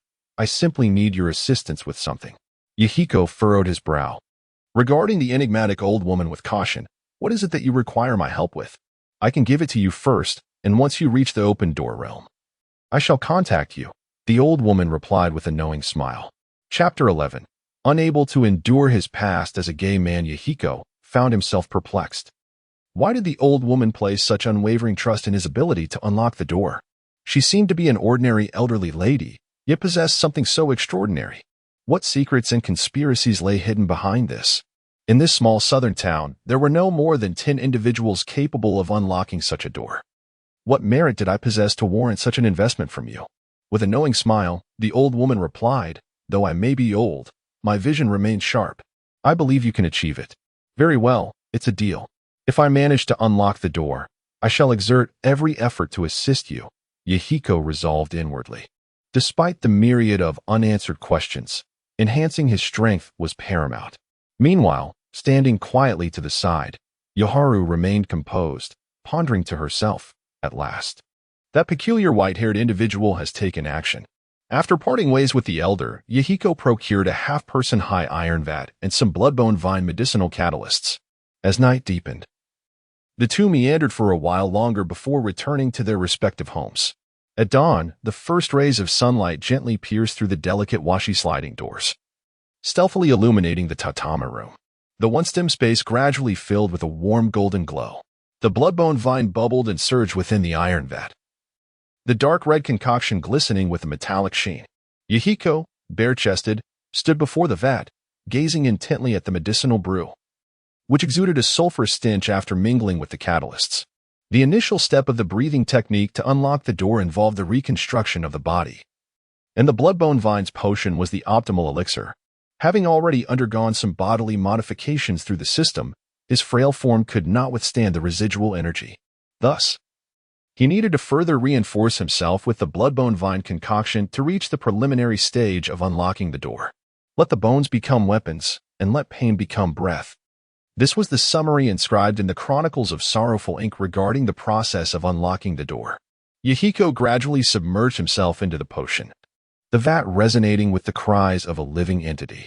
The parasitic roots of the century-old bloodbone vine pierced the soles of his feet, akin to countless steel needles driving upward along his marrow. The moment the bloodbone vine liquid permeated his pores, he vaguely perceived his skin peeling away like molten wax, revealing bloody bones beneath. Under the influence of the bloodbone vine, his bones gradually thickened. The excruciating pain penetrated into his mind, and Yahiko gritted his teeth, enduring it. The preliminary training of this breathing technique was far more stringent on the body than that of ninjutsu. The body formed the very foundation of the breathing technique. Typically, those who had unlocked the door were not overly frail. However, the Chronicles of Sorrowful Ink also documented ancient clans that could bypass bodily refinement. After all, the legendary Inokuni Yoruichi imparted methods that were universally applicable. Surrounded by swirling red steam, Yahiko's skeletal growth began to slow, reaching a density capable of shattering granite with bare hands. As his bones finished growing, a wave of heat surged within him, as if the meridians in his body were being slowly stretched and expanded. The once delicate meridians began to thicken gradually. Mayahiko experienced a unique pain as his meridians grew. He stabilized his breathing, gradually inhaling and exhaling, his eyes tightly closed, and his hands forming a calming mudra, remaining motionless and focused, maintaining an optimal state for absorbing the medicinal liquid. Once the growth of the meridians concluded, the regeneration of flesh and blood commenced, this time with a gentler progression reminiscent of the robust discomfort encountered during the initial phase of the Azura path. The residual energy from the first stage of the Azura path rejoiced, indicating that the host's physique had strengthened, allowing for further bodily transformation. Mayahiko sensed an endless expansion of energy within himself. The dark red medicinal liquid seeped through his skin, entering his body through the pores, nourishing his bones and cleansing his meridians. Simultaneously, his own transformative power harmonized with the medicinal essence, gradually altering his constitution. As time passed, the sky darkened, and with a gentle voice resonating, Mayahiko realized he had once again reached a bottleneck before the threshold. The dark red liquid had transformed into a lighter hue, indicating that the century-old bloodbone vine still fell short of his needs. Nevertheless, Mayahiko felt content. Achieving entry into the prior realm within a day was indeed commendable. This was all thanks to the century-old bloodbone vine and the energy from the first stage of the Azura path. Otherwise, despite his remarkable talent, he would have needed to undergo physical training daily for 3 months. Unbeknownst to Mayahiko, had outsiders witnessed him absorbing an entire century-old bloodbone vine in a single day, they would likely have been left speechless. Such an endeavor typically required a month's worth of the vine, as an ordinary person could not withstand the benefits derived from the growth of bones, meridians, and flesh without accompanying physical training. Otherwise, their body would burst like an overinflated balloon. After stretching his limbs, Mayahiko slowly rose from the iron barrel, wiping away the moisture from his body. He casually donned a kimono from the wardrobe, observing the array of red sashes, shaking his head in resignation. It felt akin to an unbearable shame of having once been perceived as gay. He muttered softly before resolving matters with the bloodbone vine. I must procure some ordinary sashes and clothing. As dusk fell, the market of Yoshiwara began to bustle. Mayahiko's goal was clear. He needed to spend the remaining money on a few comfortable outfits. After wandering through the shops of Yoshiwara for quite some time, he found no trace of the comfortable ninja attire he once knew. In this world, ninjas seemed to be relics of a bygone era. Instead, he selected a water-dry garment, a common attire for both men and women, characterized by its affordability and comfort, typically straight cut with wide sleeves reaching the wrists. Mayahiko also needed to acquire a suitable weapon. As shuriken had long since vanished from this era, swords were currently in vogue. While he lingered in a weapon shop, carefully selecting a blade, a young nobleman clad in aristocratic kimono approached, surrounded by a throng of attendants. The young gentleman exudes an inherent air of nobility, appearing gentle and approachable. Yet his gaze carries a hint of arrogance and disdain. This individual seems oddly familiar. Mayahiko inadvertently cast a glance at this noble figure, and a fragment of memory stirred within his mind. Chapter 12. Are you missing me? At this moment, the gaze of the noble young man fell upon Mayahiko, and as their eyes met, an instant recognition sparked within Mayahiko's memory. Yuchuan Lingxiang, the second son of the Yuchuan family, one of the 2 prominent clans in Jiyuan City, stood before him. In Mayahiko's recollection, these 2 families had always been at odds, each vying to dominate Jiyuan City. Yuchuan Lingxiang, with his meticulous mind, had approached Beiyao when he first arrived in Jiyuan City 8 years ago, intrigued by Beiyao's mysterious familial background. However, despite his persistent efforts to uncover Beiyao's true identity, he found himself unable to penetrate the veil surrounding Beiyao's origins, particularly given Beiyao's unique frailty that rendered him incapable of cultivating breathing techniques. Perhaps realizing that his knowledge of Beiyao's background and abilities would not aid him, Lingxiang gradually distanced himself after a year of earnest pursuit. Upon spotting Mayahiko, Yuchuan Lingxiang's demeanor shifted abruptly.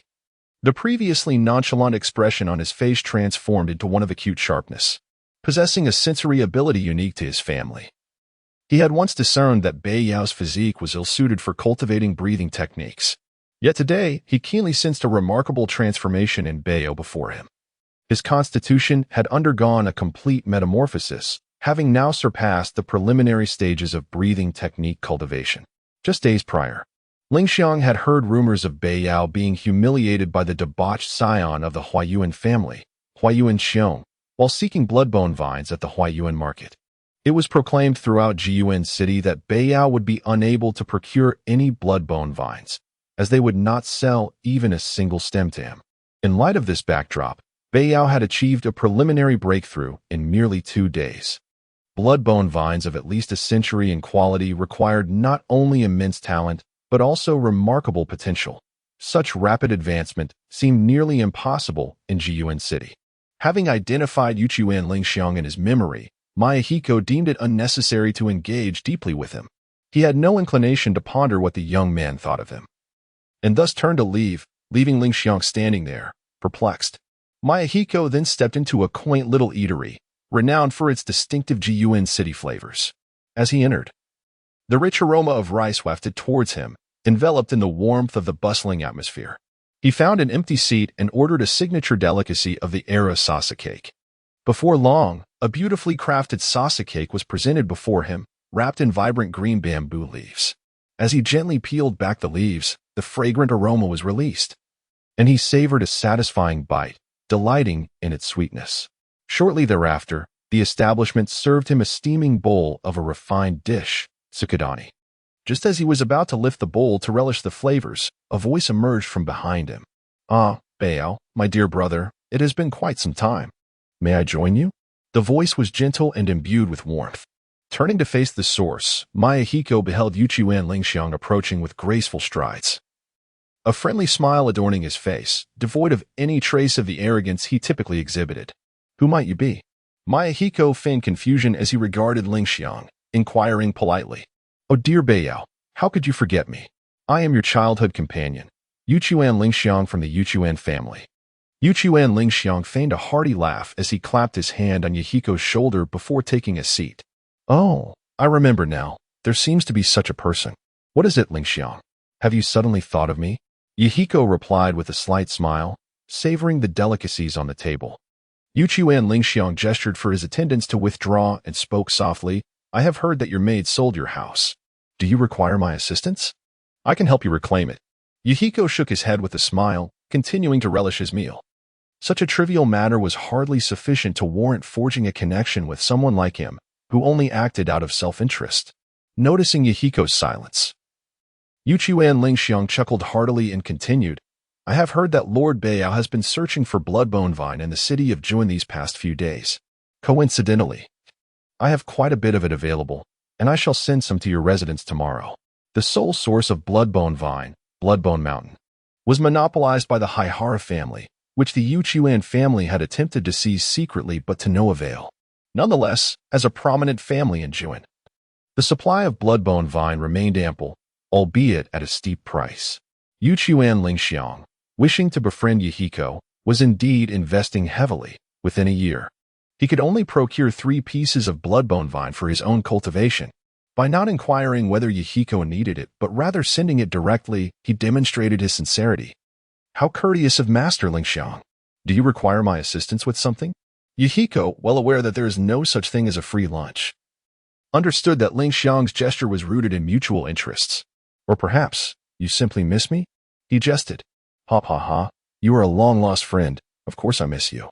It's been years, and this is merely a small token of my regard. Is that not acceptable?" Yuchuan Lingxiang rose, gently patting Yahiko's shoulder once more, his voice cheerful and warm. "Lord Bei Yao, I shall not intrude further. Please enjoy your meal." With that, he departed with his subordinates, leaving no room for Yahiko to refuse.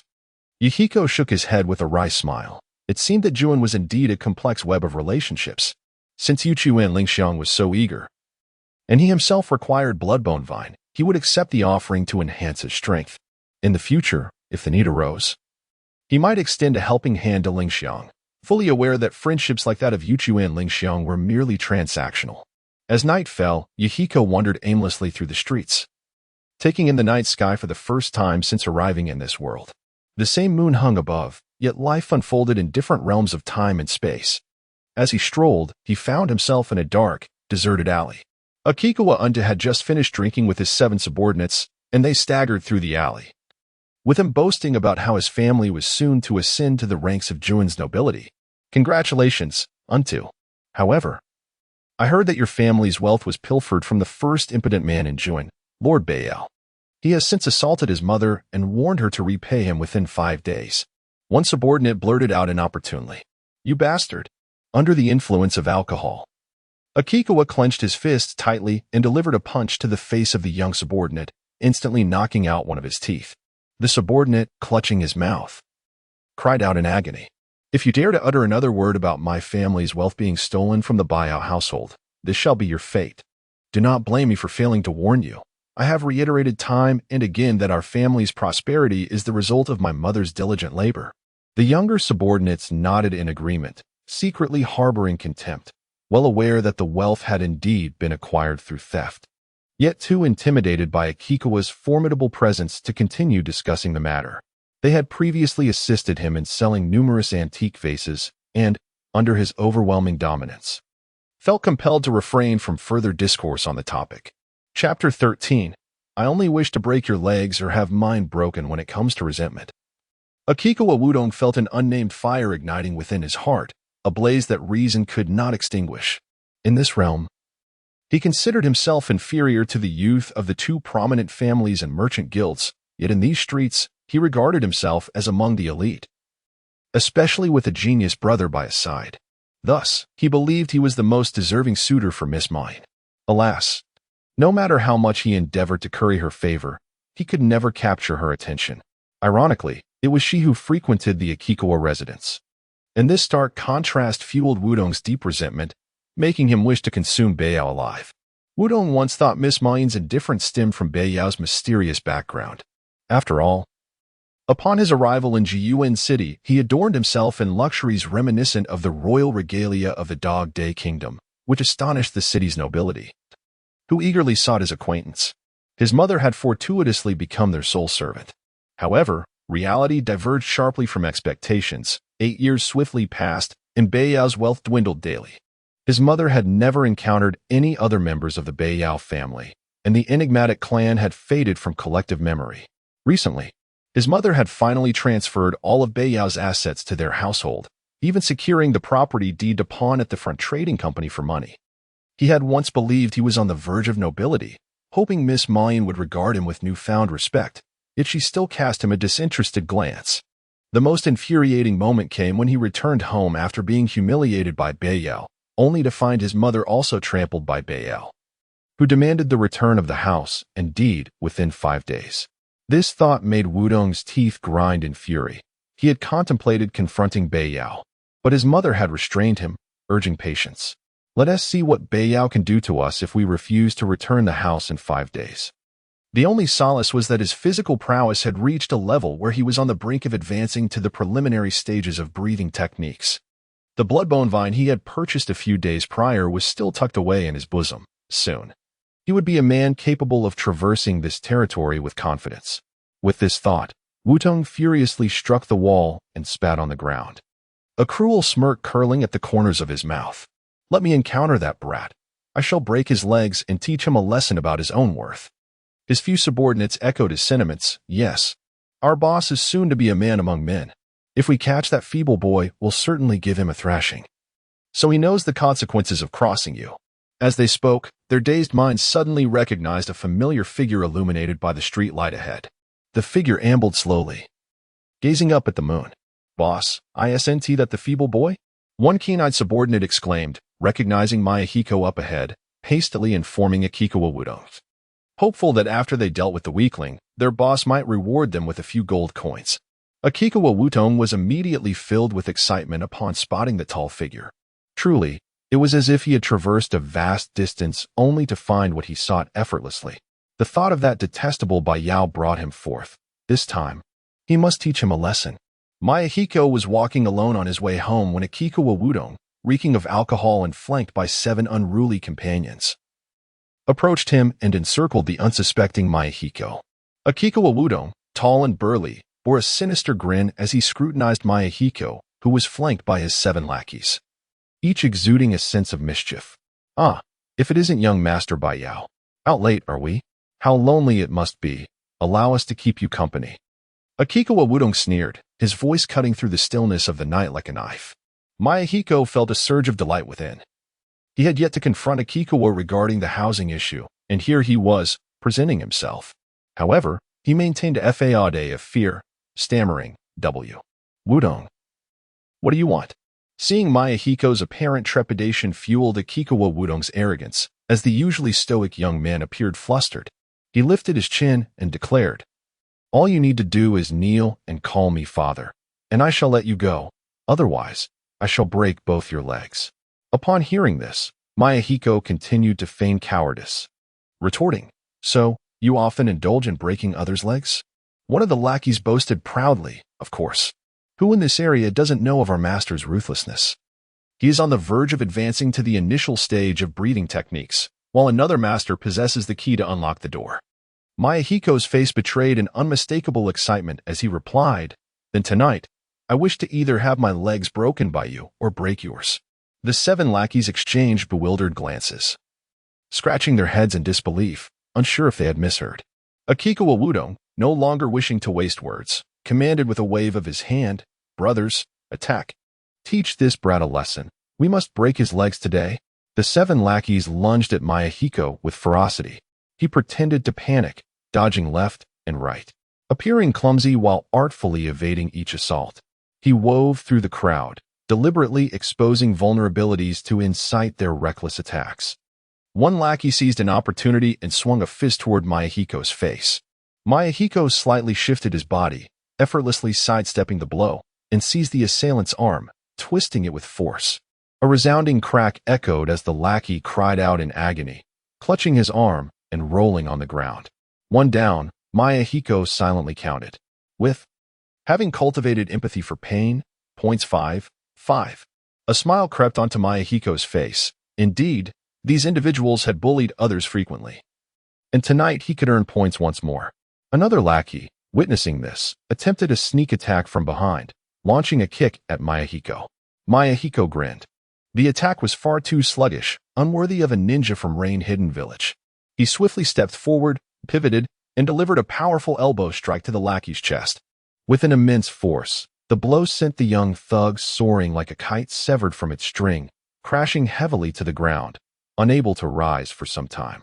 In the blink of an eye, Yahiko had dispatched 2 adversaries, leaving the remaining 5 thugs momentarily dazed.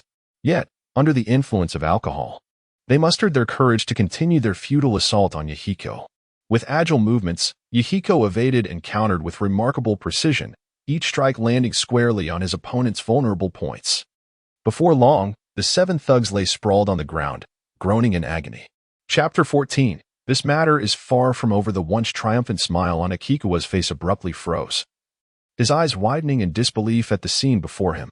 The corpulent woman sprawled in his home, who had claimed just 2 days prior to be weak and suicidal, now appeared vibrant and full of life, as if haunted by a specter. You dare to retaliate and have even defeated my men." Akikawa seethed with indignation, unable to trust his own vision, choosing instead to believe that his subordinates were merely inebriated. He charged towards Mihiko. Mihiko's lips curled into a slight smirk, a glimmer of disdain flickering in his eyes. He shed his pretense, exuding an overwhelming aura of strength. As Akikawa approached, he unleashed a powerful punch aimed at Mihiko's head.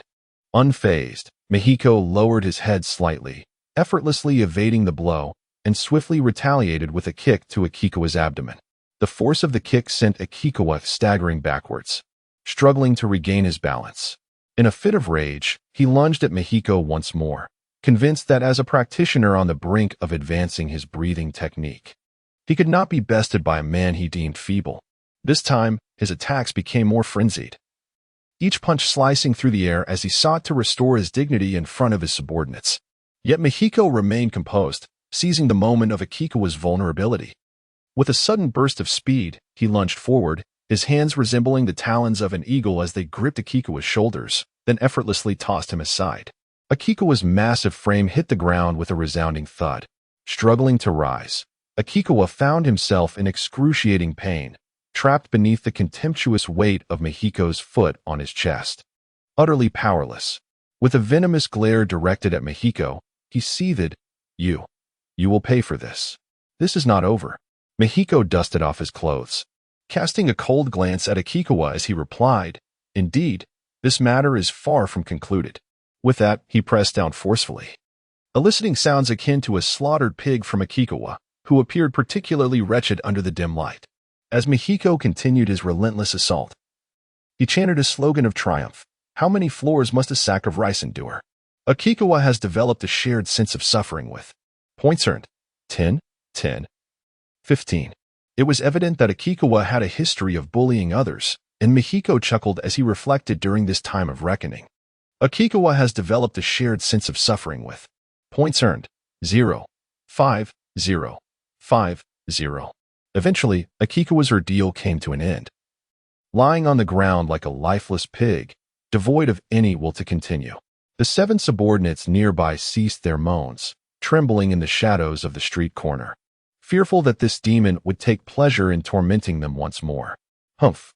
Mehiko regarded the remaining 7 with a cold stare, pondering to himself, the accumulation of points through this system is far too slow.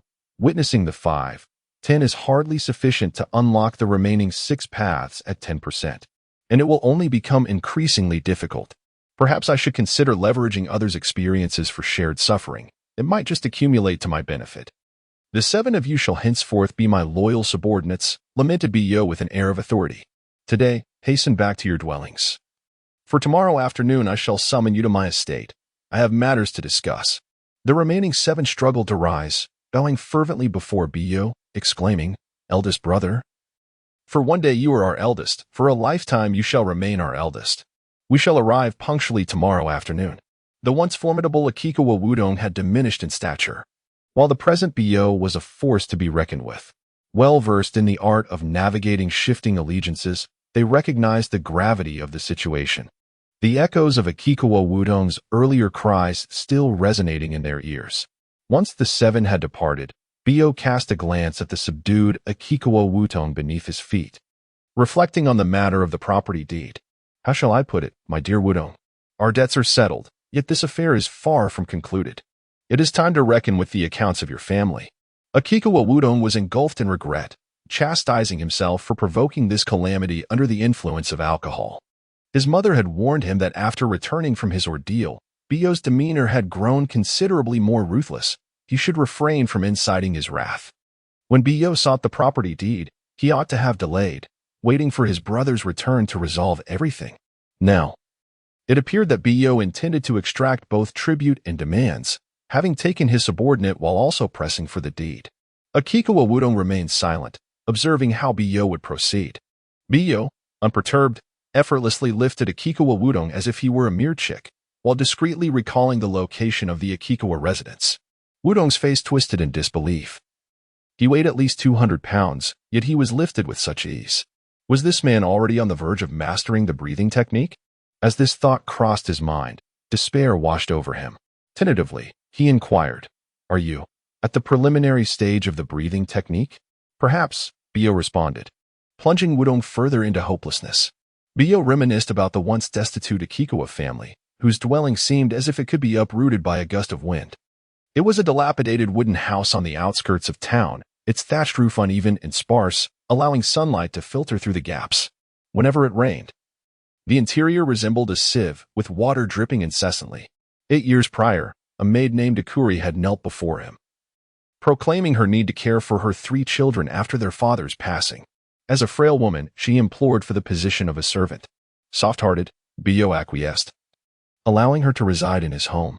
Akuri's eldest son, Akikawa Wuyen, displayed a remarkable aptitude for the breathing technique, and Biyo generously provided financial support for his training with bloodbone vines.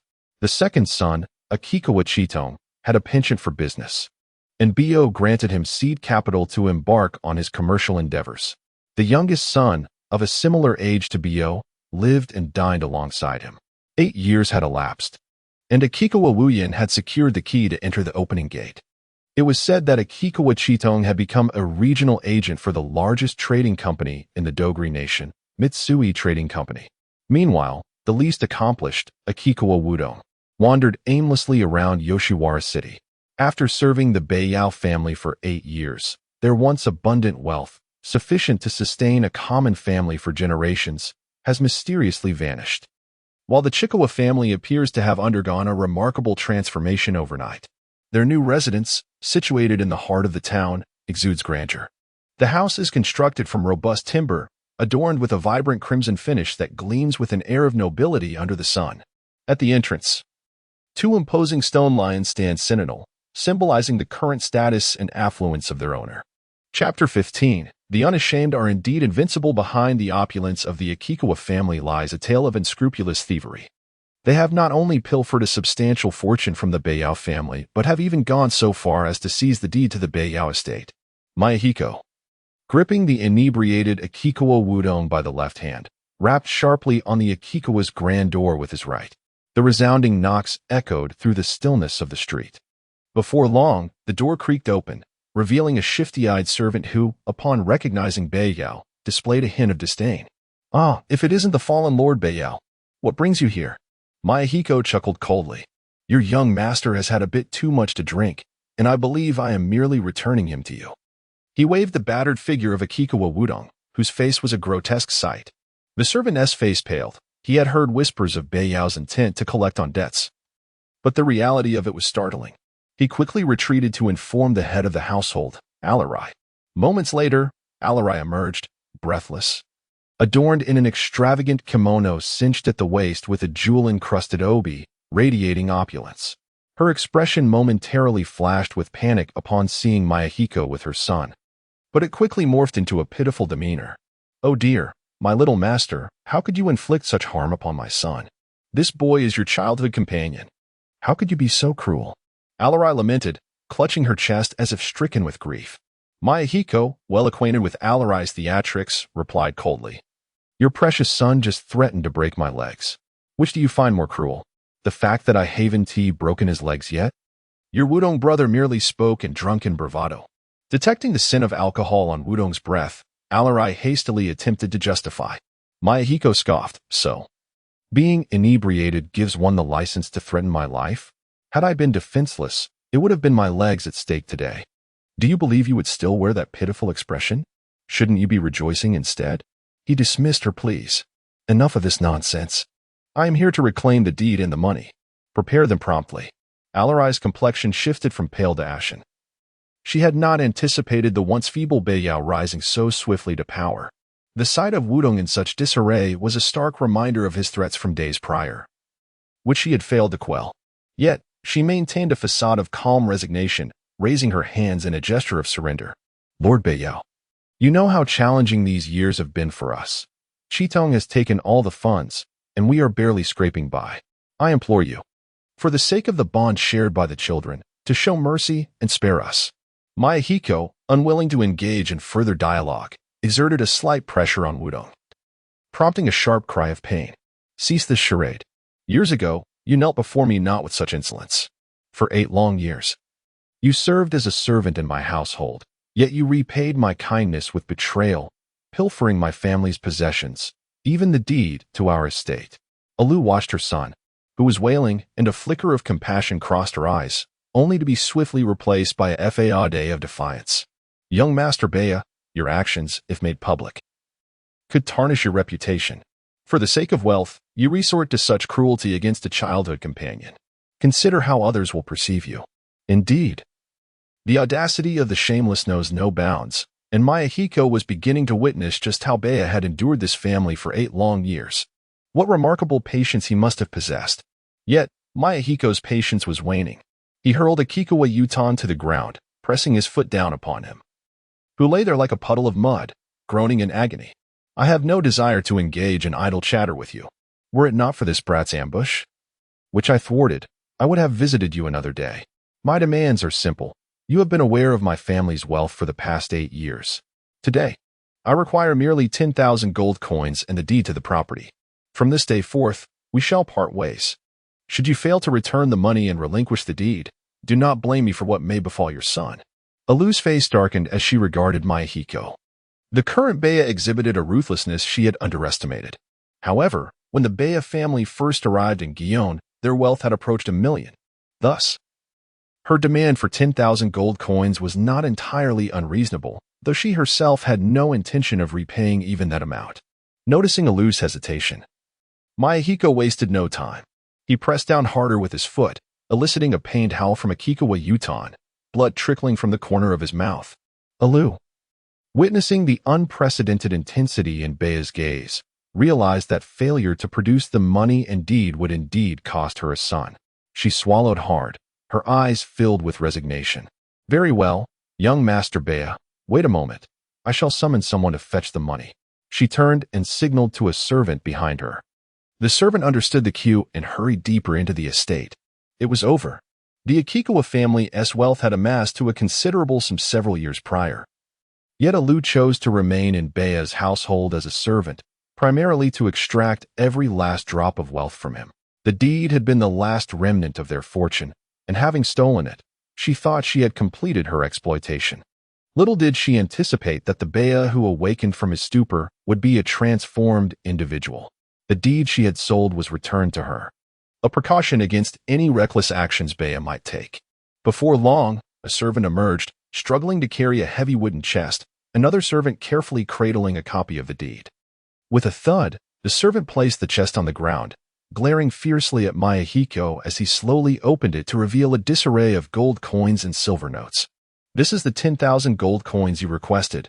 Please count them yourself. She then seized the deed from the servant and tossed it to Mayahiko. This is the deed to your estate. Take care of it. Mayahiko took the deed with one hand, scrutinizing it closely, and glanced at the coins in the chest. One must never let their guard down with such a family. Upon confirming the accuracy, he gathered his belongings and remarked with a hint of indifference, I shall not pursue the other possessions you have pilfered over the years. Consider it a repayment for the care you once bestowed upon me.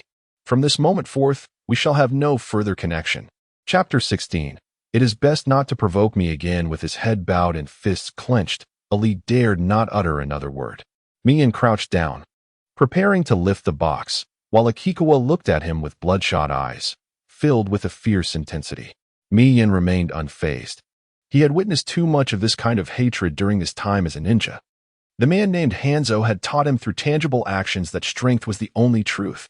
Rising to his feet, a flicker of murderous intent flashed in Mian's eyes as he casually remarked, given our 8 years of camaraderie, let me make it clear, it is best not to provoke me again. What I might do, even I do not know. With money and property contracts in hand, Mian slowly made his way home. The night had deepened, and the streets were devoid of pedestrians. The inky darkness enveloped the city like a vast silk tapestry. The alleyways rustled softly in the wind, as people had already succumbed to slumber, while it felt as though countless eyes were watching him from the shadows. Upon reaching a remote alley, an eerie stillness enveloped the surroundings. Suddenly, a chilling gust of wind swept through, causing Yin to shudder, and his heart stirred. A warmth flooded through him as the system reminded him of the impending empathy task.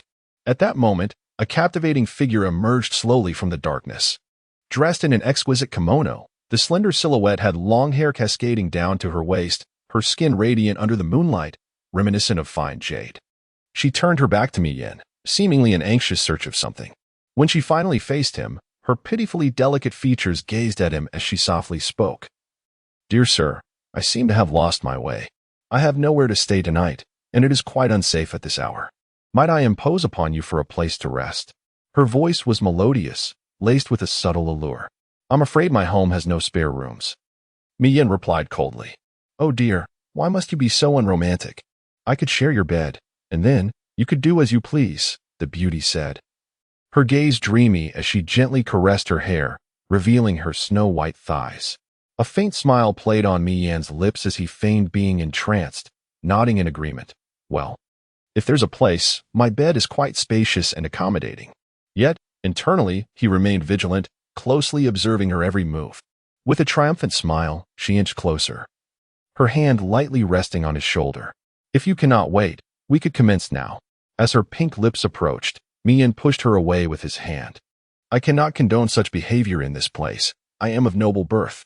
Suddenly, she jerked her head up, her formerly exquisite features contorting grotesquely as a row of sharp fangs protruded from her mouth, her eyes gleaming with a bloodthirsty red light, saliva dripping ominously. Being devoured is all well and good, but must you waste words? I am losing my patience, she hissed, her once sweet voice now a chilling terror as she lunged at Miyen. Mayahiko had long been prepared, his face devoid of fear, replaced instead by a palpable excitement. He was finally witnessing the legendary specter. The malevolence radiating from this female ghost was sufficient evidence of her consumption of numerous humans, and his system was poised to reap rewards. In the instant the woman lunged at him, he swiftly dodged, delivering a powerful kick to her waist. The ghost was sent crashing against the wall, the force likely fracturing several ribs if she were human. The woman, however, unsteadily regained her footing in a particularly grotesque manner. Her face contorted in an eerie expression. "Do you not understand the value of cherishing beauty?" she shrieked, her voice piercingly grating. Then, she charged at Mayahiko, her speed markedly greater than that of an ordinary person. Unfazed, he stood his ground, meticulously assessing whether this creature could indeed be classified as human. As she neared, he swiftly drew the long blade he had purchased at the weapon shop that evening, its cold gleam flashing as he aimed for her wrist. With a sharp crack, her wrist was severed, falling to the ground, eliciting a chilling scream from her lips. Empathy with pain achieved, points 50-50.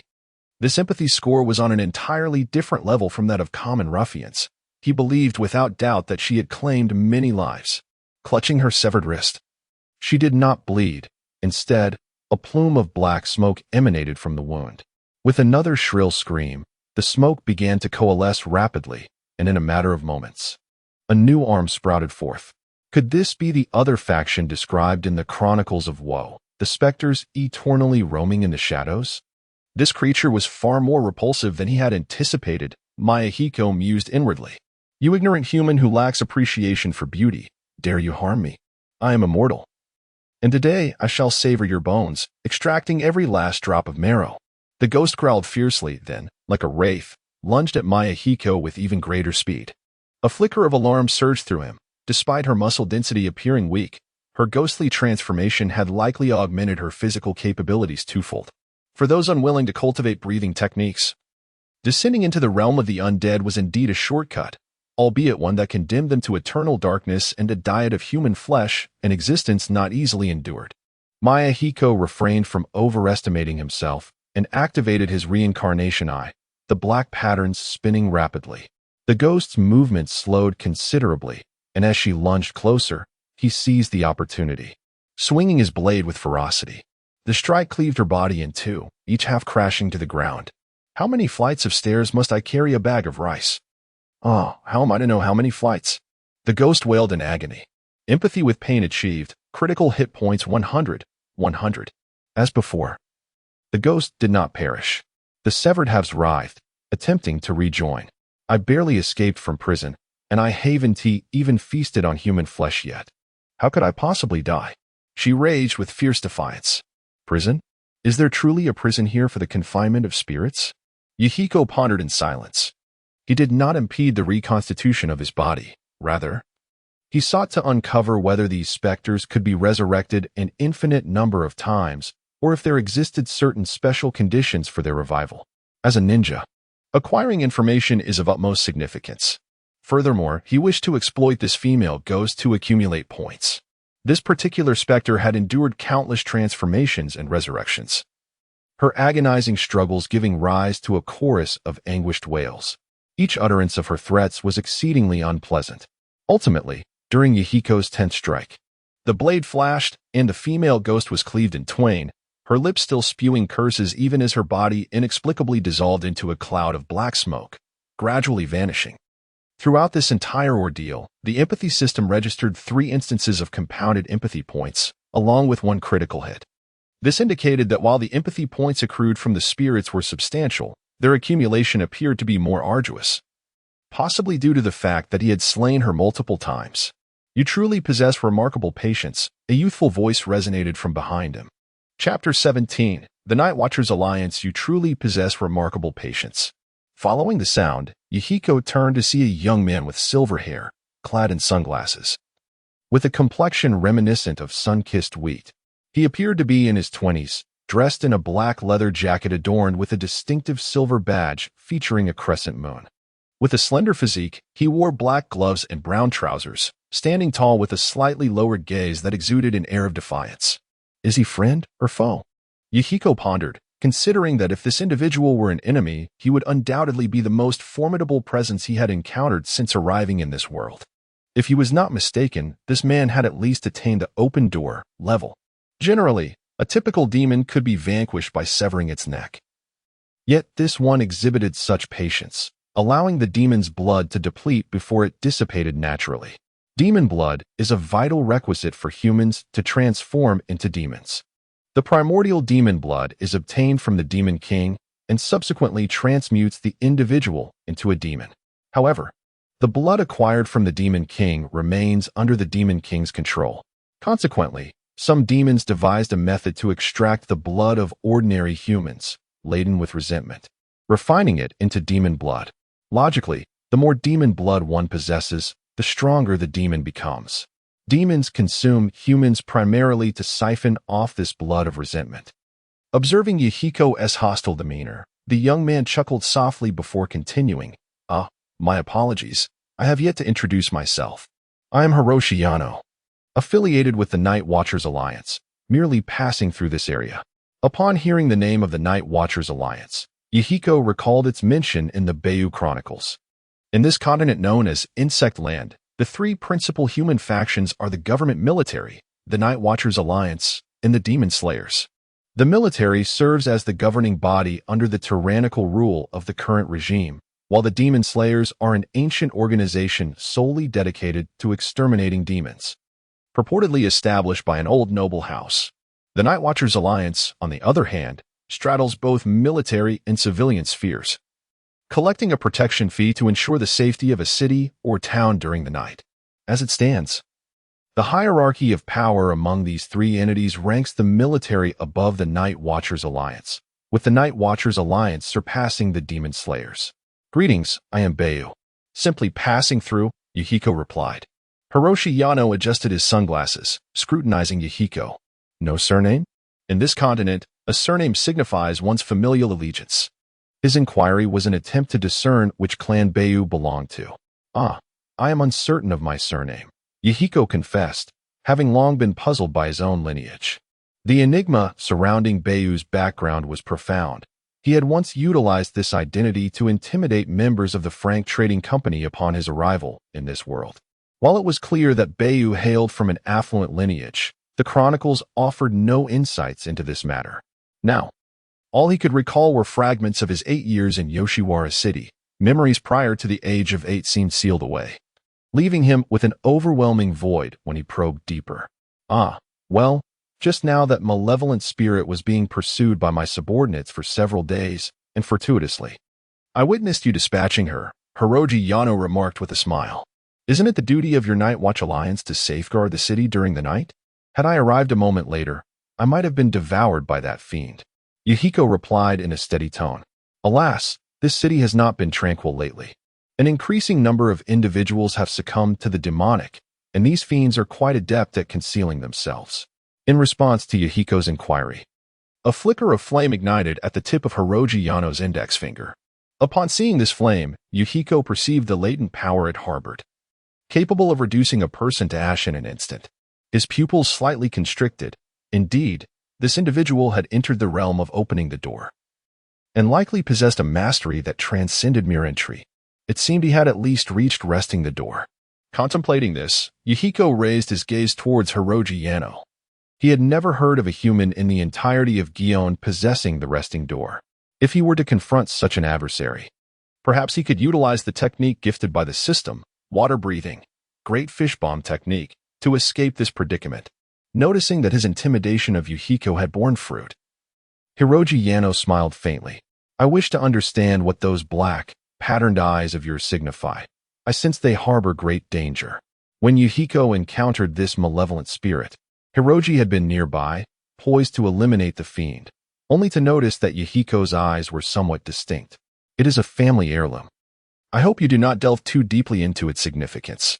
Yahiko steadied himself, unperturbed by Hiroji Yano's threat, for he still held a trump card. Intriguing. It appears your surname indeed carries a noble weight.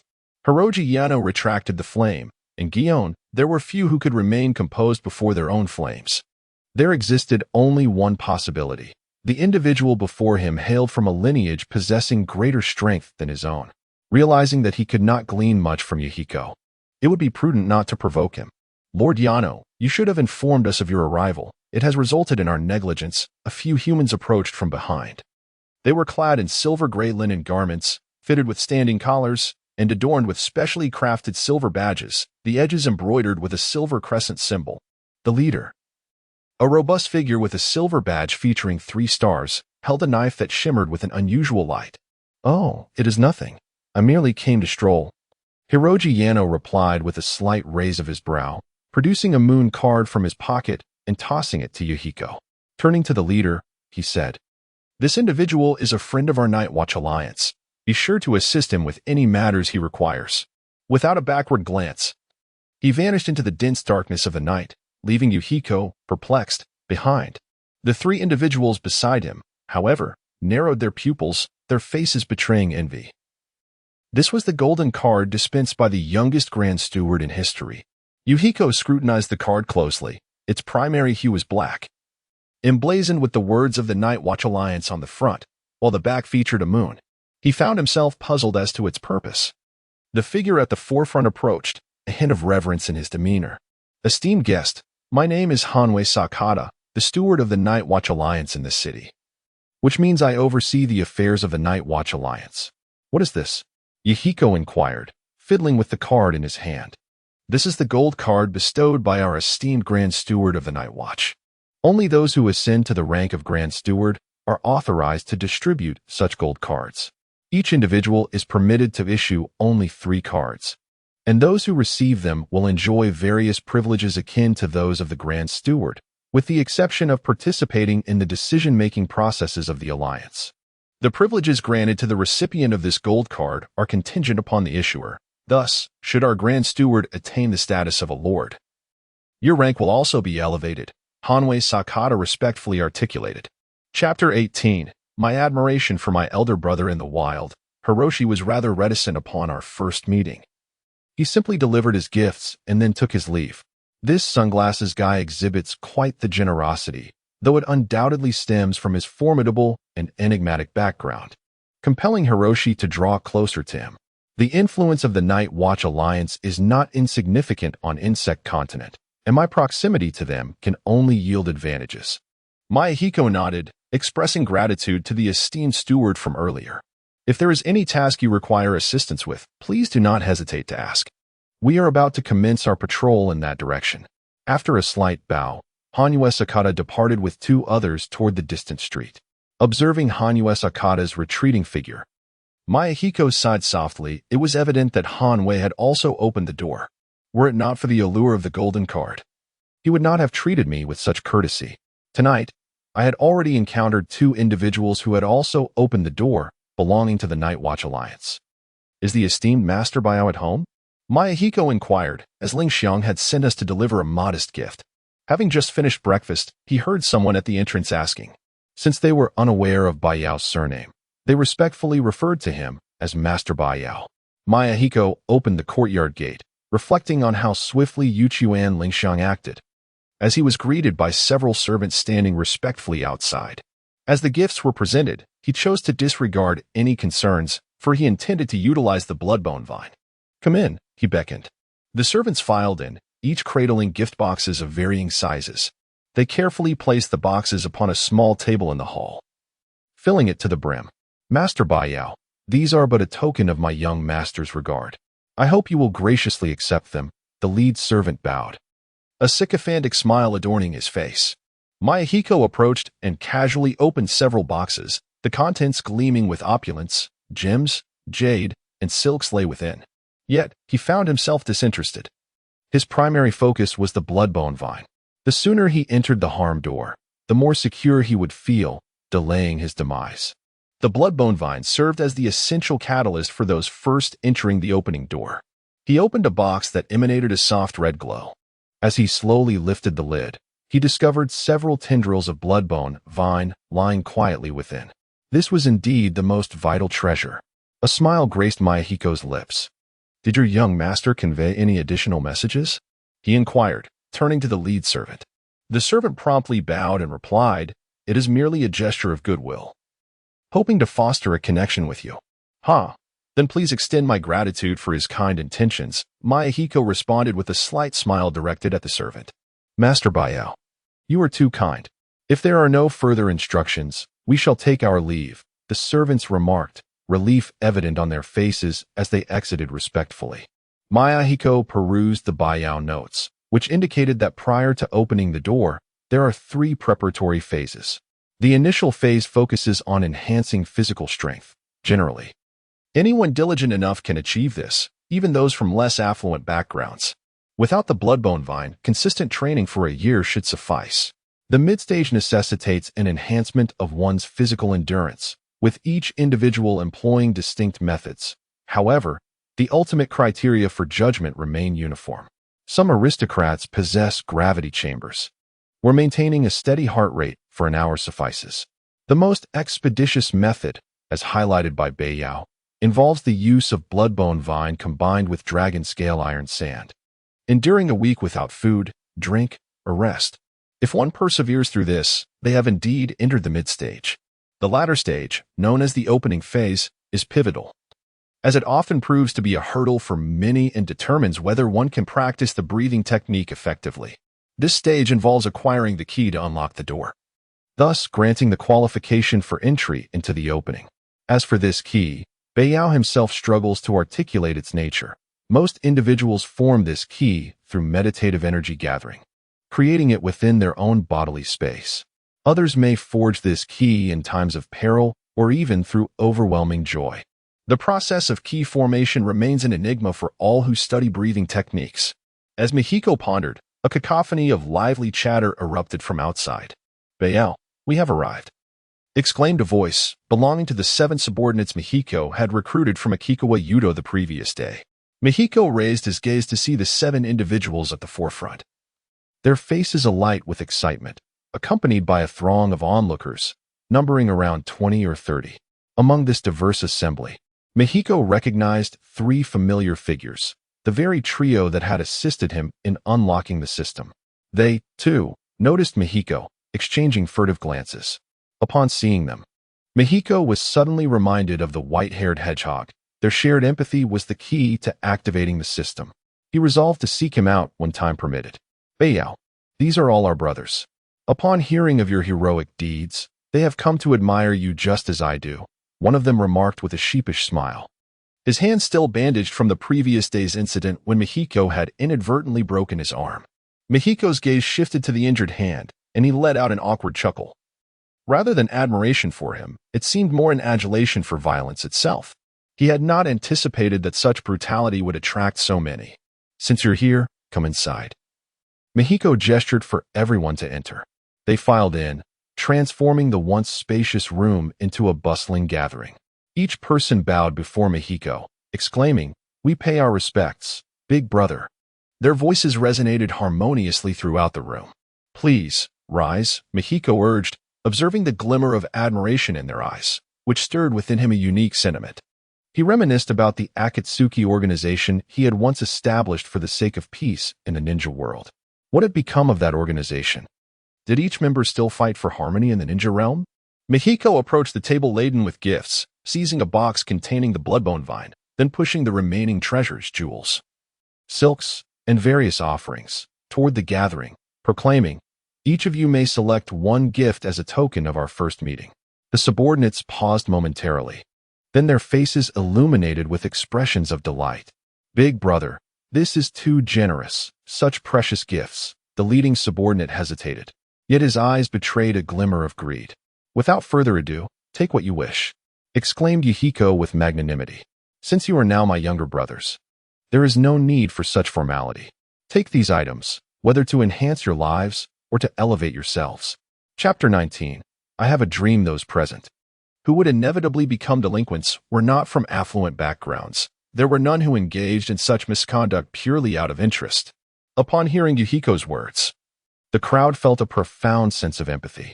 The former Akagi had never been so magnanimous. They eagerly approached to receive the gifts, their admiration for Yahiko growing exponentially. Standing amidst the group of misfits, Yahiko's expression was fervent, his gaze intense as he cleared his throat and proclaimed, "Ahem. I have gathered you all here today primarily to address a crucial matter.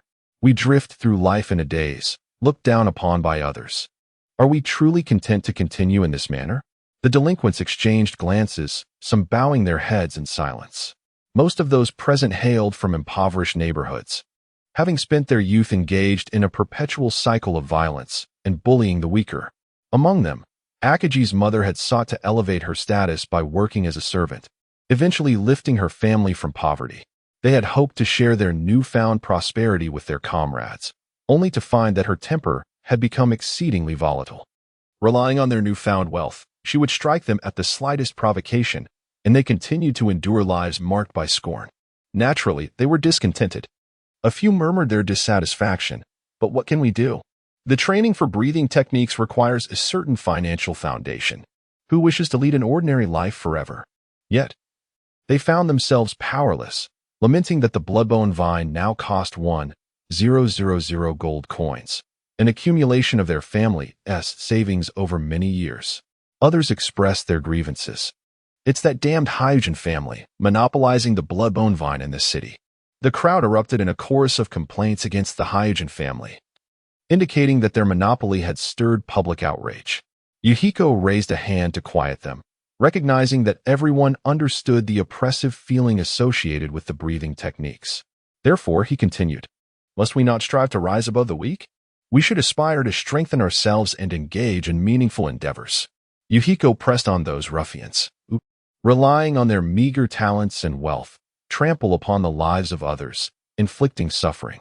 Clenching his fists, his eyes ablaze with rage, he declared, "We must ensure they experience the pain they inflict. An eye for an eye. This is our duty, the true embodiment of justice." The crowd exchanged uncertain glances. How could they possibly inflict suffering upon the Hyugen family? Yahiko cleared his throat again and addressed their concerns. "I understand your apprehensions. Currently, we lack the strength to confront those who torment us. However, we cannot simply resist blindly. We must grow stronger. From this day forward, we shall dedicate ourselves to rigorous training. By mastering the breathing techniques, we will become powerful enough to stand against malevolent forces and genuinely protect the weak. I hereby declare that any of my loyal subordinates who can progress to the preliminary stage of the breathing technique will be rewarded with a bloodbone vine. Should you reach the intermediate stage, another will be bestowed upon you. This is all I can share with you for now." Mayahiko surveyed his surroundings, noting that among the group of ruffians, there were indeed a few robust individuals who could potentially ascend to a higher echelon. Upon hearing his words, the crowd erupted in astonishment. They had not anticipated that Beiyao would be so magnanimous. A red-haired thug leaped up in excitement, exclaiming, "Lord Beiyao, I pledge my unwavering allegiance to you. Indeed, you have treated us so generously. Our lives now belong to you." Another scarred thug echoed his sentiments. The remaining ruffians joined in, professing their loyalty, though some lacked sincerity, viewing it as a free opportunity. Observing the fervor ignited within the crowd, Mayahiko continued, "I do not seek your loyalty, but rather your ability to realize your own worth and lead a life of integrity. However, I have but one request." He raised his right fist above his head, declaring loudly, "I have a dream, that this world shall be devoid of suffering. For those who currently inflict pain, we shall retaliate, making them experience anguish in return. A bag of rice must be carried up several flights." The ruffians were instantly stirred by his words, whispering among themselves. Yet, some remained perplexed. "Boss, what does a bag of rice must be carried up several flights mean?" Mayahiko, slightly embarrassed, covered his mouth with his fist to alleviate the awkwardness, for he too was uncertain of its meaning. It was a phrase customarily devised by the system. Asking them to inquire further would be out of the question. It's a dialect from our region, essentially implying to feel pain. As one of the younger thugs exchanged glances with another, suddenly, the red-haired thug's eyes gleamed with inspiration. He clenched his right fist and raised it high, shouting, "I too have a dream, that this world shall know no suffering. A bag of rice must be carried up several flights. The entire group of thugs erupted in a cacophony of voices, shouting in unison, "I too have a dream. That this world shall know no suffering. A bag of rice must be carried up several flights." What a cool slogan. A bag of rice must be carried up several flights, the red-haired thug exclaimed, his fist tightly clenched. "Lord Bayao, I will diligently train and no longer slack off," declared a smaller thug with determination. "Yes, I finally feel my life has meaning," another thug cried, tears streaming down his face. Was this not akin to the original intention of forming the Akatsuki back in the Rain Village? Previously, it was for the purpose of maintaining world peace, and now it was to ensure that those who brought suffering to the world would themselves experience pain. Mayahiko felt a renewed sense of purpose in his life. "Very well. From this moment forth, let us train together and champion righteousness," he exclaimed, excitedly raising his fist once more to his chest, then lifting it high above, proclaiming, "A bag of rice must be carried up several flights." The ruffians eagerly imitated him, and the atmosphere was charged with an unprecedented vibrancy, the likes of which had not graced Bayao's home in 8 long years. The system suddenly chimed. "You are now empathizing with." Emotional excitement registered. 100, 100. A subtle stir coursed through Yahiko's heart. The realization dawned upon him that the points earned through empathy with others surpassed those acquired from vanquishing a malevolent spirit. Upon closer inspection, he noted a total of 33 individuals present, leading to his personal score escalating to 300 points. This revelation indicated that the system harbored a plethora of functionalities. Although the names were obscured, it allowed for discernment of any superficial interactions among the participants. It appeared that this system warranted further exploration and development. At present, Yahiko discerned that the system's empathy could be categorized into 2 distinct forms. The first involved him acting as a third party, administering retribution against those inflicting suffering, which would yield additional points, such as in encounters with demons or thugs. However, this role of the third party seemed limited to experiencing pain-based empathy. The second form encompassed a direct emotional connection with others, unrestricted by the nature of the sentiments involved. For instance, he could engage in empathy with the anguish of the silver-haired spirit, or share in the exhilaration of the thugs. Notably, the points accrued through this latter form were significantly greater than those from the former. Chapter 20. Water Breathing. Great fishball technique. Just as Yahiko was engrossed in studying the system and his companions were reveling in excitement, the atmosphere was abruptly shattered by the entrance of 3 unwelcome guests. Leading the trio was a tall, gaunt man with a sinister gaze, flanked by 2 burly brutes. The air around them crackled with malevolence, and it was evident that all 3 had attained the early stages of the breathing technique, making them formidable adversaries. "Silence, you rabble!" the lanky man barked, cutting through the lively chatter within the room. His eyes swept across the assembly before settling on Yahiko, a contemptuous sneer curling his lips. "So, you are the fabled Iyo? I represent the Frank Trading Company, and I am here to reclaim this property." Yahiko's brow furrowed, a wave of irritation flooding his senses. "You intend to take my home? I possess the deed." With a derisive chuckle, the gaunt man advanced slowly, producing a document from his breast pocket and waving it before Yahiko.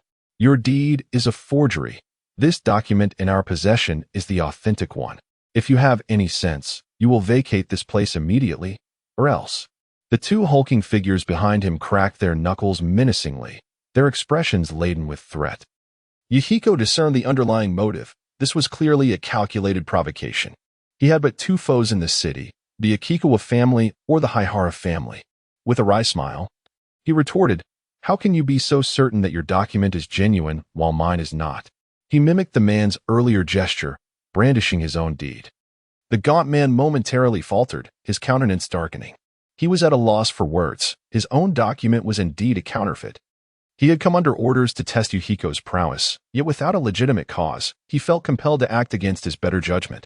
With a dismissive wave, the lanky man signaled to his companions, who could no longer contain themselves. They bellowed and charged at Yahiko, fists flying. Indeed, these men had come seeking trouble. Yahiko maintained an impassive expression as he deftly evaded their onslaught, moving with agility and grace. During his time in Rainy Hidden Village, Yahiko's skills had been commendable. But upon arriving in this world, He had struggled with the limitations of Io's frail body. Now, having entered the early stages of the breathing technique, he sensed an opportunity to test his abilities against the two attackers. The duo coordinated their strikes with remarkable precision, yet Yahiko's nimbleness allowed him to evade each assault effortlessly, resulting in a stalemate between them. He felt a surge of satisfaction. It appeared that his current physical condition was vastly improved, now comparable to that of his former self. Observing from the sidelines, Yahiko's companions hastily grabbed their weapons, eager to assist. However, the gaunt man interposed himself, glaring fiercely at them, radiating an imposing aura. "Do you wish to meet your demise? It would be wise to halt your advance." The red-haired young man, baring his teeth in anger, felt a surge of indignation as he was once again bullied by the affluent, looked down upon by others. With a firm grit of his teeth, he seized a weapon and charged forward. The tall, slender man paused for a moment, silently acknowledging the audacity of the young man. With a swift motion, he slammed the red-haired youth against the wall, rendering him unconscious. The remaining followers, witnessing this, erupted like firecrackers, rushing forward in a fervent attempt to fight back. Meanwhile, Mi-yin, though outnumbered 2-1, relied on his past training as a ninja, deftly maintaining his ground. He was thoroughly enjoying the tussle with the two burly men when he noticed his newly recruited subordinate engaging in combat with the slender man. The skirmish between the subordinates and the tall man quickly turned lopsided. The slender man's strength far surpassed that of the others, as he moved stealthily among the crowd, incapacitating one subordinate after another with ease. He boasted arrogantly, "You street thugs dare to lay a hand on me? Engaging with you lot is beneath my dignity." Mi-yin sensed the urgency of the situation. His freshly recruited subordinates were on the brink of annihilation, which could not be allowed to happen. They still needed to assist him in testing the third method of gaining points, acting as third parties to punish the oppressors, uncertain if they would earn points in the process. It seemed the time had come to try out the technique gifted by the system, water breathing, great shark bullet technique. Mi-yin stepped back a few paces, recalling the hand seals from his memories. As he completed the seals, the air around him suddenly thickened, and water vapor began to coalesce from all directions. He felt it, the sensation reminiscent of his previous ninjutsu. An exhilarating rush coursed through him. At last, he could wield ninjutsu once more. Even in this manner, he felt a sense of joy. Taking a deep breath, his chest heaved, creating the water-breathing, great shark bullet technique, without the use of chakra. As Mi-yin sensed the changes within his abdomen, he exhaled, and a vivid blue aura of water enveloped him like a fluid curtain. As the vapor gathered, the azure mist transformed into a fearsome shark made of water. The shark, only half the size of a person, shimmered with a cold luster. Its scales formed purely of flowing water, its gaping maw lined with sharp, glistening teeth. With a commanding shout, Mi-yin exclaimed, "Water-breathing, great shark bullet technique." The massive shark lunged towards the slender man. Just as he was reveling in his dominance over the subordinates, he suddenly sensed an ominous presence approaching him. "Boss, run!" yelled the two burly men. As the slender man turned to look, a half-human-sized shark hurtled towards him. Startled, he screamed, "What the hell is that? What kind of power is this?" In an instant, he was struck as if by a cannonball, flying out towards the entrance, skidding several meters before coming to a halt. Coughing lightly, his eyes filled with fear and despair, gazing at the shark conjured by the great shark bullet technique. He realized that its potency had diminished significantly compared to before.